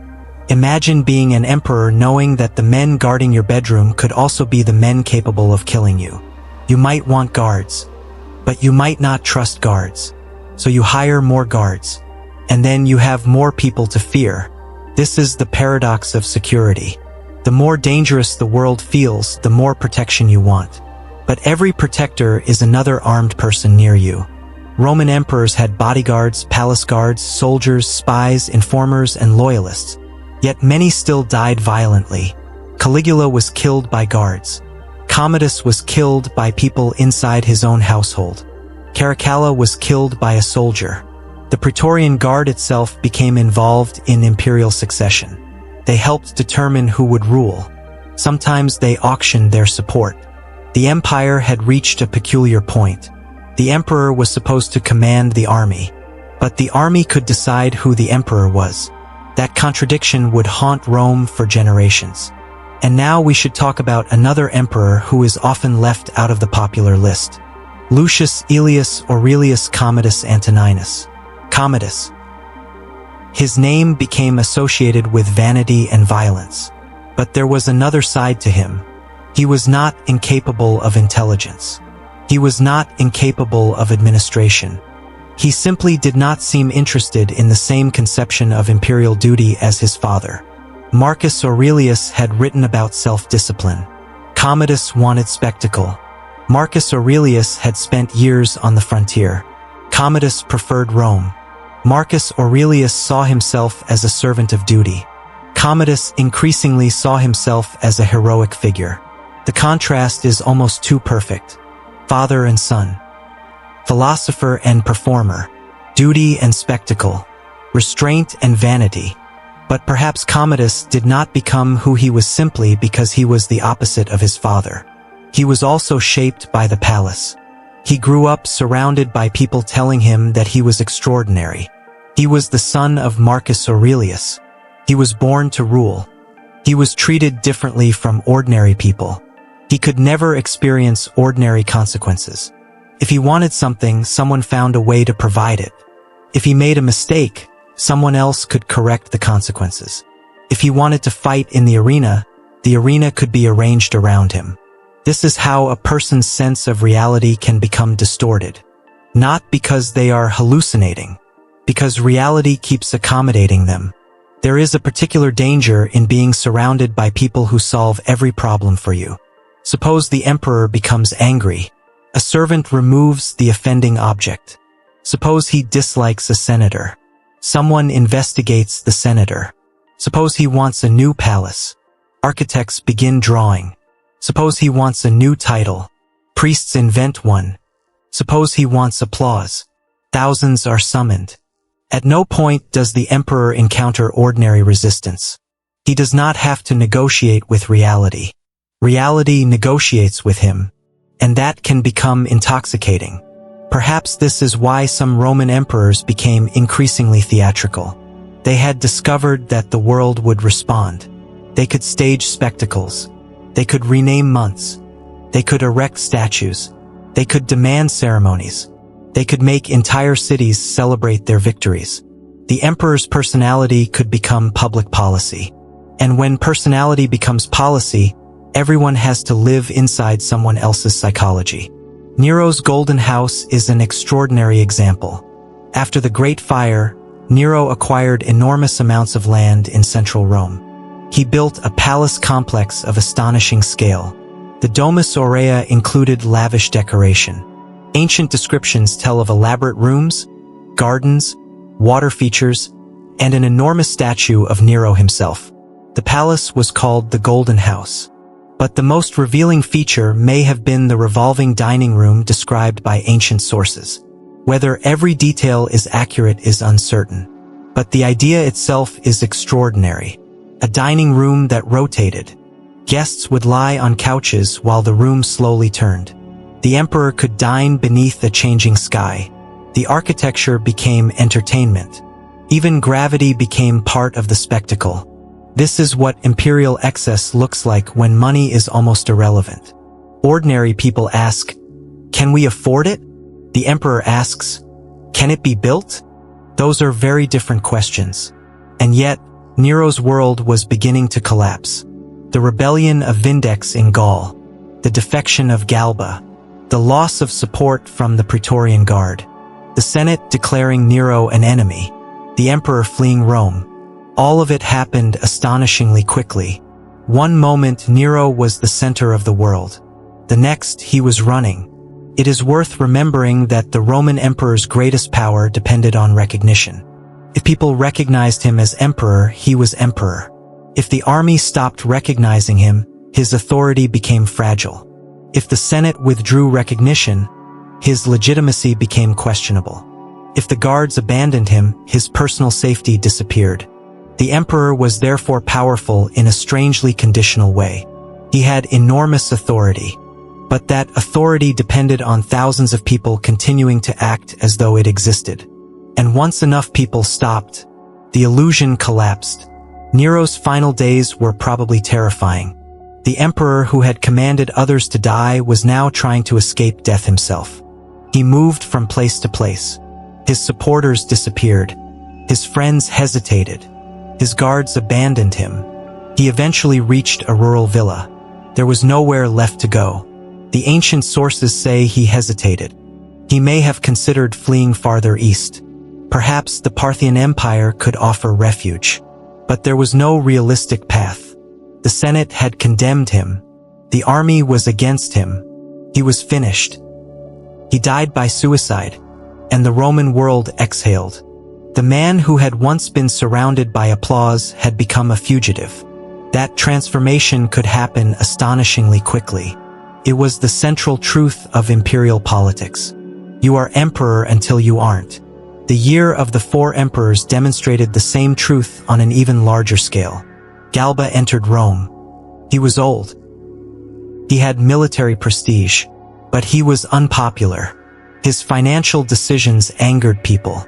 His severity alienated supporters. The Praetorian Guard expected rewards. They did not receive enough, and eventually they turned. Galba was murdered in the Roman Forum. His body was dragged through the streets. Otho became emperor for a moment. Then Vitellius's forces defeated him. Otho committed suicide. Vitellius became emperor for a moment. Then Vespasian's armies marched toward Italy. Vitellius was defeated and killed. His body was dragged through Rome. Vespasian became emperor. The empire survived. But something fundamental had changed. The throne could now be contested by armies. The soldiers had learned a dangerous lesson. They did not merely protect emperors. They could make emperors. And once soldiers understood that, every ambitious general could imagine the possibility. The 3rd century would prove just how dangerous that lesson was. But before we go there, we should pause over the word Caesar. Originally, Caesar was the family name of Julius Caesar. After his death, it became associated with the imperial office. Augustus adopted the name. His successors inherited it. Eventually, Caesar became a title. The word survived long after the Julio-Claudian family disappeared. Today, words such as Kaiser and Tsar still echo that ancient name. That is an extraordinary legacy. A man who died in 44 BC became a linguistic ancestor of later emperors. His name became synonymous with ruler, and perhaps that is fitting. Because Julius Caesar had shown Rome how dangerous concentrated personal authority could be. Augustus perfected it. His successors inherited it. And every emperor had to answer the same question. How much power can one human being safely possess? Rome never found a permanent answer. There is another emperor whose reputation deserves careful attention. Domitian. Popular history often places him among the cruelest Caesars. Tacitus and Pliny the Younger were deeply hostile toward him. After his assassination, his memory was condemned. But Domitian was not incompetent. In fact, he may have been one of the more capable administrators of his era. He paid attention to finances. He strengthened the frontier. He intervened in provincial administration. He cared about government. His problem was that he expected obedience. And perhaps he expected it too completely. He demanded titles. He disliked criticism. He used informers. He became increasingly suspicious of conspiracies. The Senate feared him. And once again, we see the same cycle. Competent ruler. Increasing authority. Increasing suspicion. Increasing repression. Increasing resentment. Conspiracy. Assassination. Memory erased. The pattern is almost mechanical. And that suggests something important. Perhaps these emperors were not random accidents.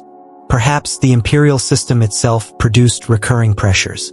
Imagine a man who has been emperor for 20 years. He has survived several conspiracies. He has watched relatives die. He has watched generals become suspicious.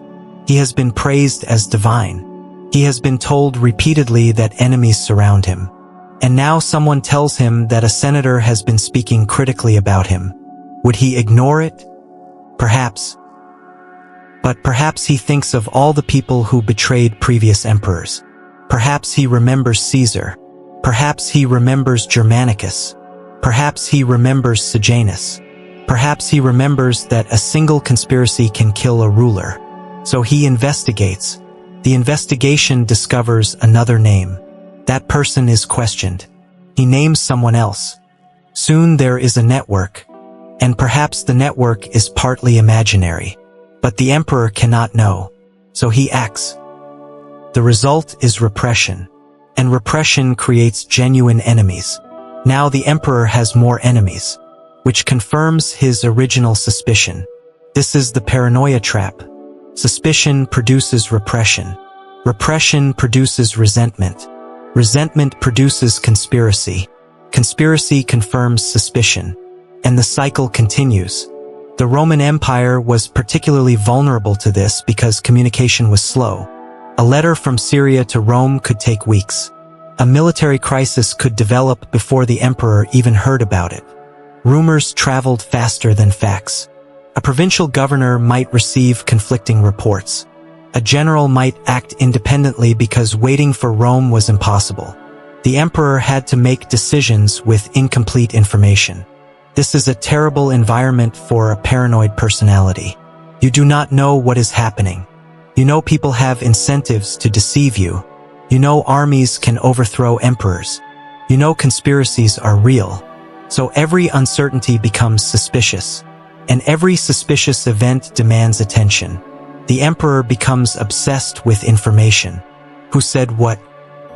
Who met whom? Who traveled where? Who sent this letter? Why did that senator smile? Why did that general delay? Why did that servant enter the room? The palace becomes a machine for interpretation. Everything means something. And when everything means something, nothing is innocent. That is perhaps the true psychological horror of imperial Rome. Not the arena. Not the executions. Not even the poison. The horror is that ordinary life could become evidence. A dinner. A letter. A joke. A marriage. A friendship. A financial transaction. Portrait. A poem. A silence.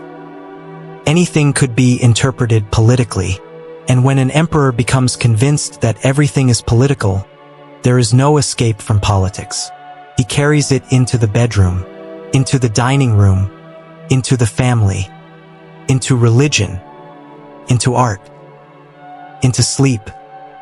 There is no private life anymore, only power. Perhaps this is why some emperors became obsessed with divine status. If the emperor is a god, then disagreement becomes sacrilege. If the emperor is sacred, loyalty becomes religious. If the emperor is chosen by the gods, opposing him becomes opposition to cosmic order. This was not entirely unique to Rome. Ancient kings often associated themselves with divine authority, but Rome had a complicated relationship with it. The Senate could honor an emperor after death. Cities could establish cults. The emperor could be worshipped as part of imperial religion. But the line between reverence and personal vanity mattered. Augustus generally allowed honors to be presented as civic and religious tradition. Later emperors sometimes pushed the boundary. Caligula's divine ambitions became legendary. Domitian embraced grand titles. Commodus identified with Hercules. Elagabalus elevated his deity dramatically. The emperor's body became sacred. His image became sacred. His name became sacred. And suddenly an insult could become a religious offense. Politics had become theology. That made disagreement even more dangerous. Yet there were limits. The Roman world was too diverse for the emperor to control every belief. Local traditions continued. Provincial cultures remained strong. Cities had their own elites. Governors had enormous responsibilities. The emperor could not personally inspect every village. He depended upon networks, and those networks created space for negotiation. This is another reason the empire survived so long. It was flexible, could tolerate difference, could absorb local customs, could incorporate foreign gods, could grant citizenship, could allow cities to maintain their traditions.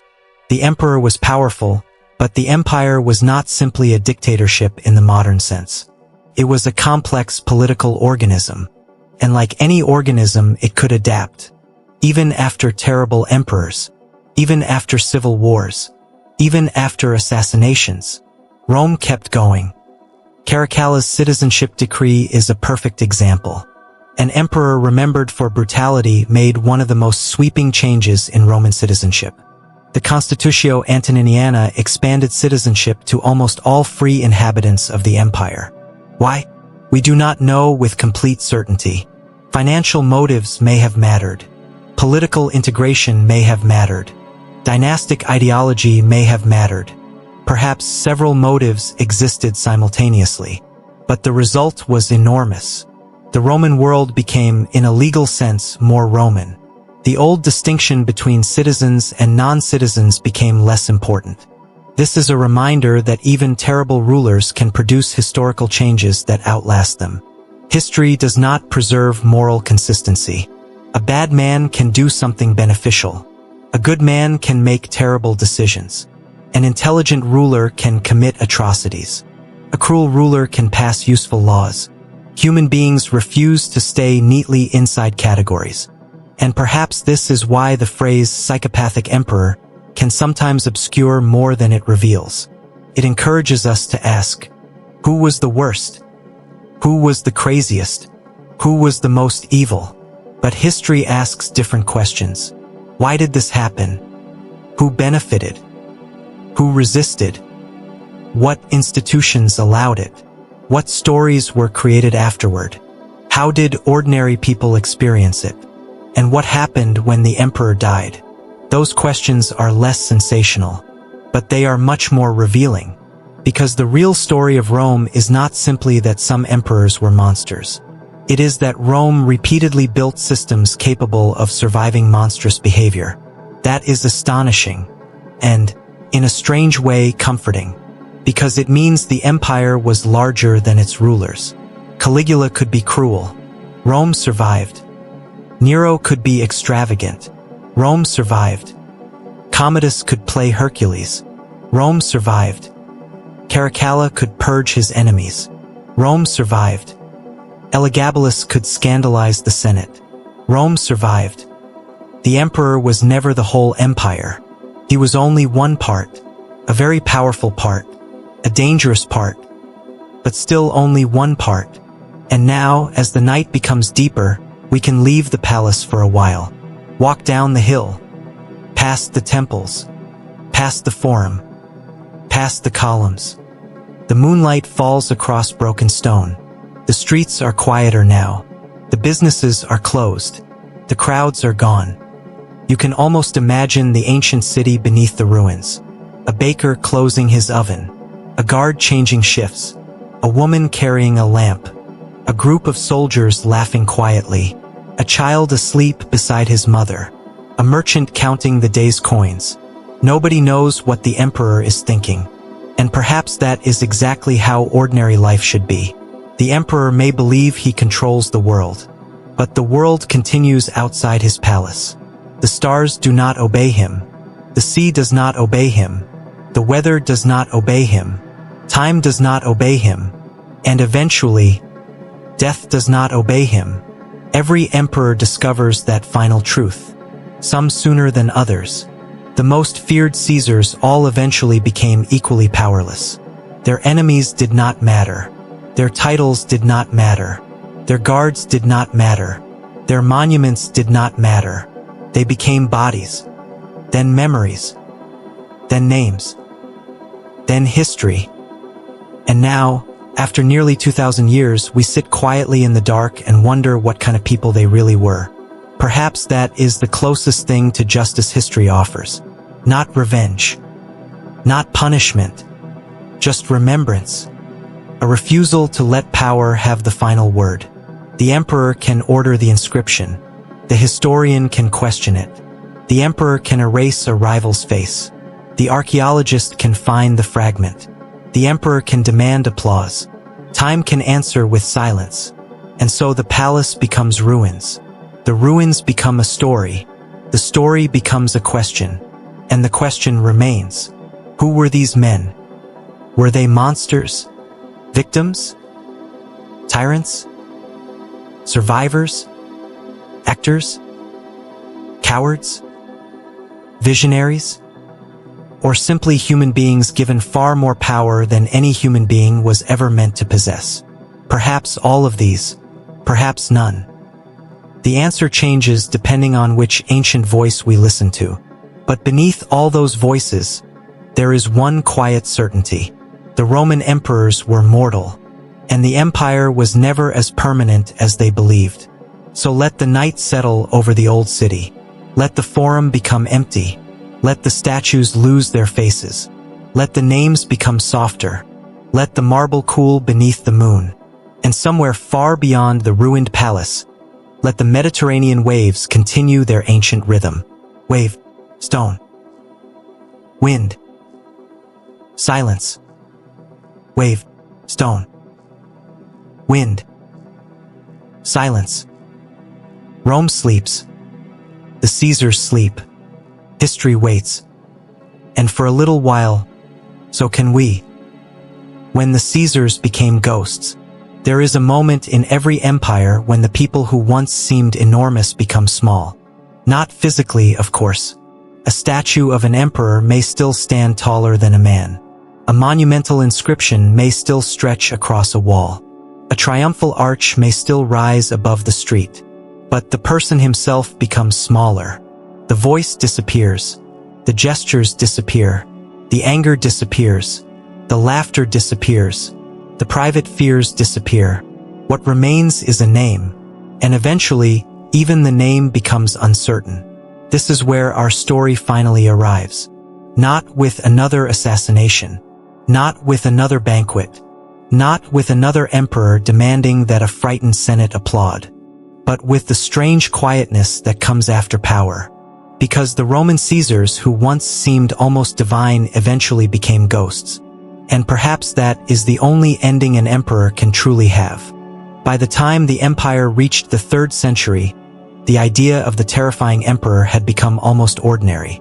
There had been too many assassinations, too many civil wars, too many generals who became emperors, too many emperors who became corpses. The throne itself had become dangerous. A man could become emperor through military support and lose the throne because another army preferred someone else. The imperial office was becoming less like a permanent monarchy and more like a prize passed between armed men. The psychological consequences were enormous. Imagine being a soldier in the Roman army. Your commander tells you that the current emperor is weak. Another commander says the emperor has betrayed the army. Someone else says the Senate supports a rival. A messenger arrives with new orders. Then another messenger arrives with different orders. You are hundreds of miles from Rome. You do not know which side will win. You only know that tomorrow's emperor might be today's enemy. So when your general says, "We march for Rome," you march. And suddenly another civil war begins. The empire could survive an incompetent emperor. Could survive a cruel emperor. What it struggled to survive was a political system in which armies repeatedly decided who should rule. The old palace psychology had become an imperial military psychology. Trust became temporary. Loyalty became negotiable. And the emperor who survived longest was often the emperor who could control the army. But even then, the old pattern remained. Power, fear, suspicion, violence, death, memory. It is almost as though Rome kept rediscovering the same lesson and then forgetting it. The emperor needed absolute authority to maintain order. But absolute authority created opportunities for abuse. The emperor needed loyalty. But loyalty often came through fear. The emperor needed information. But information could be manipulated. The emperor needed heirs. But heirs could become rivals. The emperor needed generals. But generals could become emperors. And so the palace remained a place of contradiction. The safest man in the empire was surrounded by danger. The most powerful man in the world could not always sleep peacefully. The emperor could command thousands of soldiers and still fear the man standing beside his bed. And perhaps that is why some of the most notorious emperors became so obsessed with control. They were trying to control a world that could never actually be controlled. Consider the story of Nero one last time. It is tempting to reduce him to the familiar image. A spoiled young emperor, a burning Rome, a liar, a cruel smile, a golden palace, a dramatic death. But Nero's life was more complicated. He was a young man raised inside a violent dynasty. He became emperor before he was old enough to understand the full weight of the position. He was surrounded by advisors. Then he became increasingly independent. He wanted artistic recognition. He wanted applause. He wanted to be loved. He became increasingly violent toward perceived enemies. He killed members of his own family. He responded brutally to political opposition. And eventually the same political system that had elevated him destroyed him. Perhaps Nero's tragedy was that he never learned the difference between being loved and being obeyed. People applauded because they had to. He may have interpreted that applause as genuine. And once he believed it, he wanted more. More applause. More admiration. More titles. More monuments. More spectacle. More proof that he was extraordinary. That is a human desire. But Nero possessed imperial resources. So his insecurity became architecture. His vanity became performance. His desire for recognition became political pressure. And eventually his fear became violence. Perhaps that is a more useful way to understand him than simply calling him insane. Caligula offers another warning. He inherited an empire already shaped by suspicion. He became emperor amid enormous public affection. Then his relationship with the political class deteriorated. His behavior became increasingly unpredictable. Whether his illness changed him, whether trauma shaped him, whether the stories were exaggerated, or whether some combination of these factors explains his reign, one fact remains. Nobody around him had a safe way to disagree. That was the real danger. An emperor does not have to be clinically insane to become destructive. He only needs to believe that disagreement is disloyalty. Once that happens, every criticism becomes an attack. Every rival becomes a conspiracy. Every joke becomes an insult. Every private conversation becomes suspicious. And the palace becomes a place where people speak carefully. Then more carefully. Then not at all. Caligula's reign ended with assassination. The men who had protected him became the men who killed him. The emperor who controlled everyone around him could not control the people carrying his weapons. And perhaps that is the oldest political lesson of all. Power is never as absolute as it feels. Commodus gives us another version of the same problem. He wanted to be adored, but instead of seeking admiration through political achievement, he sought it through spectacle. He wanted to become Hercules. He wanted to fight in the arena. He wanted to be seen. He wanted to be remembered. He wanted the world to look at him and see greatness. And the world did look. The crowds watched. The Senate applauded. The statues multiplied. The coins carried his face. The emperor became his own performance. But behind the spectacle, administration suffered. The machinery of government became vulnerable to favorites. Powerful men around him competed. The emperor withdrew from responsibility. The palace became increasingly unstable. And eventually his own household turned against him. The poison failed. The strangler succeeded. The Hercules fantasy ended in a bedroom. No lion skin. No divine club. No cheering crowd. Just death. And perhaps that is the most Roman irony imaginable. The emperor who wanted to become immortal died in the most ordinary way possible. Caracalla's story is darker still. He did not merely perform violence. He used violence as political solution. His brother Geta was a rival, so Geta died. His supporters were potential threats, so they died. His enemies could become conspirators, so they were hunted. This is what happens when political life becomes a survival calculation. If someone might become dangerous, eliminate them before they can. It sounds efficient. It is also a recipe for endless bloodshed, because after the first purge, the survivors become frightened. The frightened begin conspiring. The emperor discovers new conspiracies. The emperor responds with another purge, and the cycle continues. Caracalla eventually died violently himself. The man who had made murder into a tool of government discovered that political violence has no loyalty, can always turn around. And then there is Elagabalus, perhaps the most misunderstood of them all. The ancient stories about Elagabalus are extraordinary. They describe extravagant rituals, strange marriages, unusual sexual behavior, religious experiments, public scandals, humiliations. The young emperor becomes almost a symbol of everything traditional Roman writers feared: foreign influence, sexual nonconformity, religious change, youthful irresponsibility, imperial excess. But we should be careful. Some of these stories may be true. Some may be distorted. Some may have been invented. Ancient historians were not neutral observers. They were participants in Roman cultural arguments. And Elagabalus challenged conventions in ways that made him an easy target. His assassination therefore became, in historical memory, a kind of restoration. The empire had rejected the strange emperor.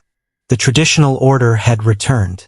But even here, the story is more complicated. Rome itself was changing. The empire had always been multicultural. Syrian soldiers served in Roman armies. Eastern religions spread throughout the Mediterranean. Provincial elites entered the Senate. Citizenship expanded. The old Roman identity was becoming something much broader. Elagabalus was not simply a strange individual. He was a symbol of a changing empire. And perhaps that is why his story became so emotionally charged. There is something else worth remembering. The people who wrote about these emperors lived in a culture obsessed with moral character. A good ruler was supposed to be moderate, generous, self-controlled, respectful toward the Senate, brave, pious, sexually restrained, disciplined. A bad ruler was the opposite. He was greedy, cruel, lustful, cowardly, arrogant, effeminate, gluttonous, violent, impious. Notice how convenient the categories are. The bad emperor is not simply politically incompetent. He violates the cultural expectations of Roman masculinity and aristocratic virtue. This means that some stories about imperial depravity are really stories about Roman values. When an ancient historian says an emperor behaved outrageously, he is sometimes telling us as much about Roman society as he is about the emperor.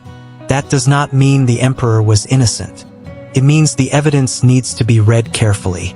History is not a police report. It is memory. And memory has motives. This is why the word psychopath should remain a question rather than a verdict. We can identify cruelty. We can identify paranoia. We can identify narcissistic behavior. We can identify violence. We can identify manipulation. We can identify indifference to human suffering. But we should not pretend that a modern diagnosis can be confidently applied to a man who lived 2,000 years ago.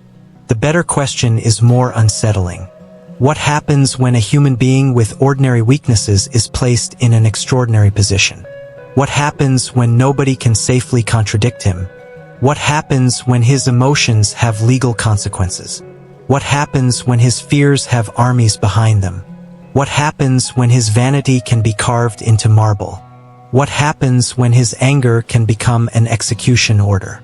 And what happens when the entire society has learned that the safest response is to smile? These questions reach far beyond Rome. That is why the Caesars remain fascinating. They are not merely ancient monsters.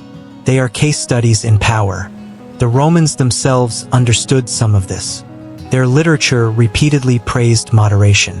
Stoic philosophers emphasized control over one's passions. Seneca wrote about anger. Marcus Aurelius wrote about self-discipline.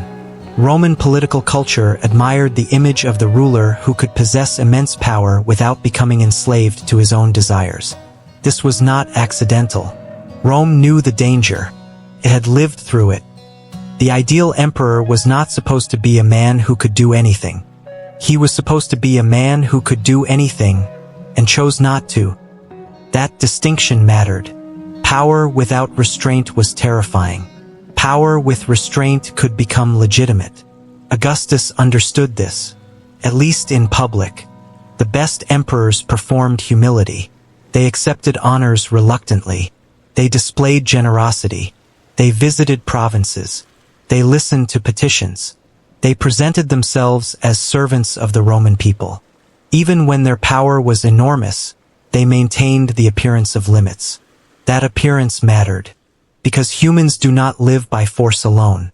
They live by stories. And Rome's greatest political story was that the emperor was not a king. He was the guardian of Rome. The moment the emperor openly became a tyrant, the old republican memory returned. Romans hated kings, at least in theory. Perhaps this explains why Caligula's stories are so extreme. He did not merely commit crimes. He violated the story Rome told about itself. The emperor was supposed to preserve Roman dignity. Caligula humiliated senators. He was supposed to respect traditional religion. Caligula played with divine identity. He was supposed to be dignified. Caligula behaved theatrically. He was supposed to be restrained. Caligula was extravagant. Whether every story is true or not, the pattern tells us what Romans feared. They feared a ruler who stopped pretending. A ruler who no longer needed to hide his power beneath republican language. A ruler who said, in effect, I am the emperor. I can do what I want, and you cannot stop me. That is the psychological heart of tyranny, not simply cruelty, the destruction of limits. And yet, even the worst emperors had limits. Caligula had limits. Nero had limits. Commodus had limits. Caracalla had limits. Elagabalus had limits. The empire itself eventually became the limit. The Senate could resist. The army could revolt. The people could withdraw support. The Praetorian Guard could turn. Provincial governors could rebel. Generals could march. And ultimately, time itself could intervene. The emperor could not command the harvest. He could not command the plague. He could not command the weather. He could not command his own body. He could not command death. That last limit belonged to everyone. Emperor. Slave. Senator. Soldier. Farmer. Child. Everyone eventually arrived at the same destination. This is where the Roman story becomes strangely peaceful. Because after all the murders and intrigues, after all the poison and paranoia, after all the political theater, what remains is remarkably ordinary. Archaeologists find cooking pots, coins, broken lamps, children's toys, shoe fragments, needles, fish hooks, mosaic floors, letters, grain storage jars. These objects tell a quieter story. The empire was not primarily a story about emperors. It was a story about people. People who worked. People who loved. People who worried. People who argued. People who ate. People who slept. People who woke up the next morning and went to work even when the emperor had changed. The palace was only one building. Rome was much larger than its rulers. And perhaps that is the greatest correction to the stories of the Caesars. The emperors were important, but they were not everything. Imagine the morning after Caligula's assassination. The emperor is dead. The palace is in chaos. Guards are moving. Officials are whispering. The Senate is preparing to respond. But somewhere down in the city, a baker opens his shop. A customer arrives. The baker asks how much bread he wants. The customer pays. The baker hands him the loaf. Neither man knows exactly what is happening inside the palace. Or perhaps they have heard rumors. Perhaps they know the emperor is dead. But bread still needs to be sold. Children still need breakfast. The city still needs water. The markets still open. The streets still fill. The empire survives. This is one of the most remarkable things about Rome. Its political crises were enormous. Its ordinary life was persistent. And now imagine the same city centuries later. The emperors are gone. The palace is damaged. The forum is broken. The temples have been altered. New religions have transformed the empire. New emperors have come. New armies have marched. New languages have spread. The old political system has changed beyond recognition. But the stones remain. A column stands. A road remains beneath the earth. A coin lies in the soil. A fragment of an inscription survives. And from those fragments we reconstruct the people who once believed themselves eternal. This is the irony of history. The emperor wanted to be remembered. He commissioned statues. He placed his face on coins. He built monuments. He demanded titles. He ordered inscriptions. And after 2,000 years we remember him. But not always in the way he wanted. Caligula wanted power. We remember his cruelty. Nero wanted artistic glory. We remember his scandal. Commodus wanted to be Hercules. We remember the emperor who played gladiator. Caracalla wanted military greatness. We remember his brother's murder. Elagabalus wanted religious transformation. We remember the controversy. History is not obedient. It refuses to follow the emperor's script. And perhaps there is a lesson in that for all of us. We often imagine power as the ability to control how others remember us. But history does not work that way. The people who dominate their own time cannot control the future. Their enemies survive. Their servants leave memories. Their buildings decay. Their documents contradict one another. Their reputations change. A villain becomes complicated. A hero develops flaws. A forgotten person becomes important. A famous person becomes a footnote. Time is the great equalizer. And the Caesars learned this lesson too late. So who were the most psychopathic Caesars? If we mean emperors whose surviving traditions associate them most strongly with extreme cruelty, paranoia, vanity, and disregard for human life, Caligula, Nero, Commodus, Caracalla, and Elagabalus naturally stand near the top of the list. Domitian belongs in the conversation as well, especially when considering authoritarian behavior and political repression. Tiberius deserves attention for the darker side of his later reign, although the sensational stories surrounding him require caution. But the honest answer is not a ranking, because history is not a competition for the title of worst emperor. The more interesting conclusion is that Rome repeatedly created conditions in which destructive personalities could become enormously powerful. And when those personalities gained control, their weaknesses became imperial problems. A vain emperor created monumental extravagance. A paranoid emperor created informers. A cruel emperor created purges. A theatrical emperor created spectacle. A suspicious emperor created treason trials. A violent emperor created political terror. The empire magnified personality. That was the danger. And yet Rome also magnified restraint. This is why Marcus Aurelius remains so fascinating. He possessed immense authority. He could have demanded endless praise.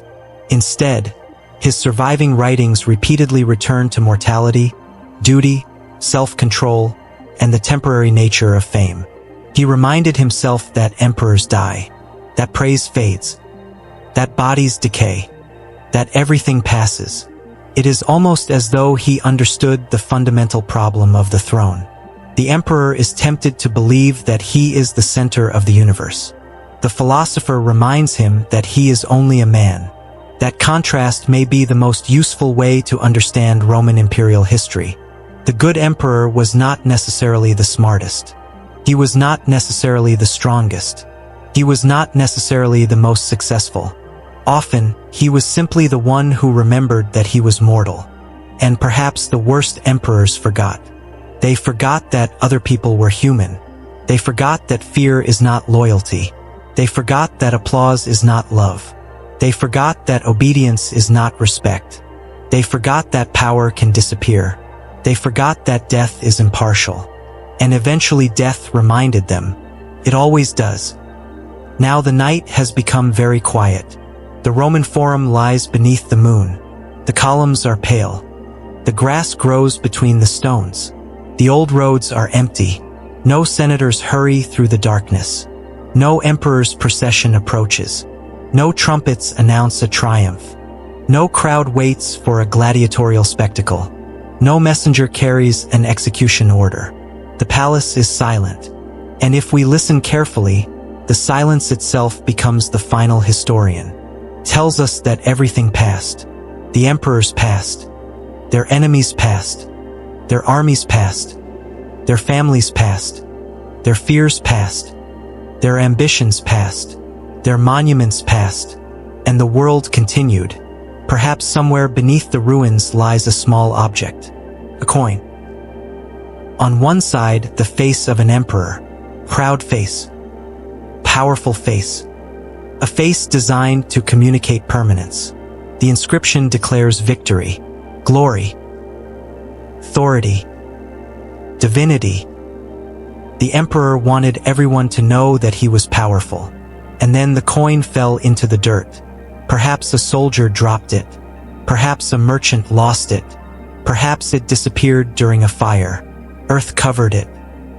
Years passed. Centuries passed. The emperor died. His dynasty disappeared. His palace collapsed. His name became controversial. His statue was broken. His empire changed. And the coin remained. 2,000 years later, someone finds it. They brush away the soil. The face appears. For a moment, the emperor looks alive again. Not because he has returned, but because history has remembered him. And perhaps that is the final paradox. The emperors wanted immortality. They did not receive it. Not really. They received memory. And memory is something different. Memory is incomplete. Memory is contradictory. Memory is shaped by enemies and admirers. Memory can preserve a lie alongside a truth. But memory is what remains. So tonight, when you think of the Caesars, perhaps do not imagine only monsters. Imagine human beings. A frightened young prince. A mother trying to protect her son. A brother terrified of his rival. A performer desperate for applause. A general watching the horizon. A senator wondering whether his words were safe. A soldier wondering which emperor would still be alive tomorrow. A servant carrying a message through a dark corridor. A child asleep somewhere beneath the imperial palace. All of them living inside the same enormous machine. A machine built by human beings. A machine powered by ambition. A machine sustained by fear. A machine occasionally guided by wisdom. And sometimes, unfortunately, a machine placed in the hands of someone who should never have possessed that much power. The story of Rome's darkest Caesars is therefore not simply a story about evil. It is a story about limits. Who creates them? Who enforces them? Who removes them? What happens when a ruler has none? And perhaps most importantly, what happens when everyone around that ruler becomes too frightened to create any? That is where the true danger begins. Not with madness. Not with monsters. But with silence. The silence of people who disagree but cannot speak. The silence of senators who applaud because they must. The silence of servants who know too much. The silence of soldiers who wait. The silence of families who mourn privately. The silence of a city afraid to laugh. And eventually, the silence of a palace after the emperor has been killed. That silence is the final monument to absolute power. So let the Roman night return now. Let the torches burn lower. Let the marble walls become shadows.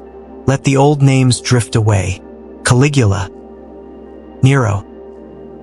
Domitian. Commodus. Caracalla. Elagabalus. Tiberius. different men, different reigns, different sins, different stories, but all mortal, all temporary, all eventually swallowed by time. The Roman Empire once seemed eternal. The Caesars once seemed almost divine. And yet here we are, nearly 2,000 years later, sitting quietly in the darkness, discussing them as stories. That is the final irony. The men who demanded to be treated as gods are now subjects of history. The men who wanted absolute control are now completely beyond control. We decide how to remember them. We question their stories. We examine their ruins. We compare their actions. We argue about their motives. And they cannot answer. They have no more speeches, no more orders, no more executions, no more triumphs, no more applause, only silence. And perhaps that silence is appropriate, because after all the shouting of the Roman world, silence is what remains. The moon moves across the ruins. The shadows change. The stones cool. The last imagined footsteps disappear.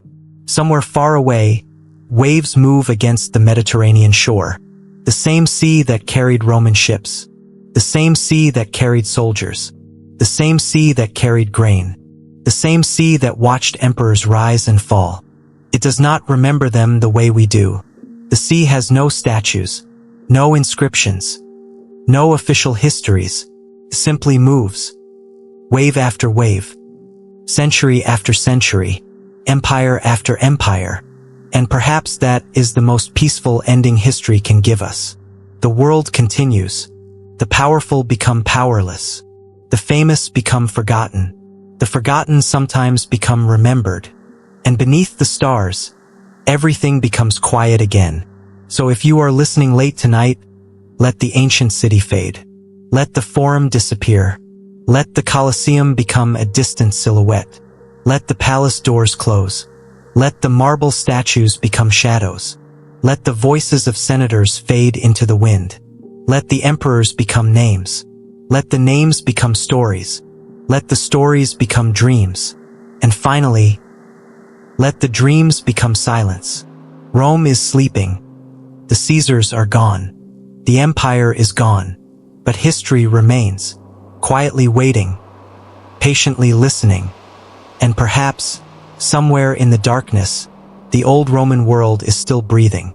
Very softly, very slowly, like the last flame of an oil lamp, flickering, fading. And then, nothing. Just the night.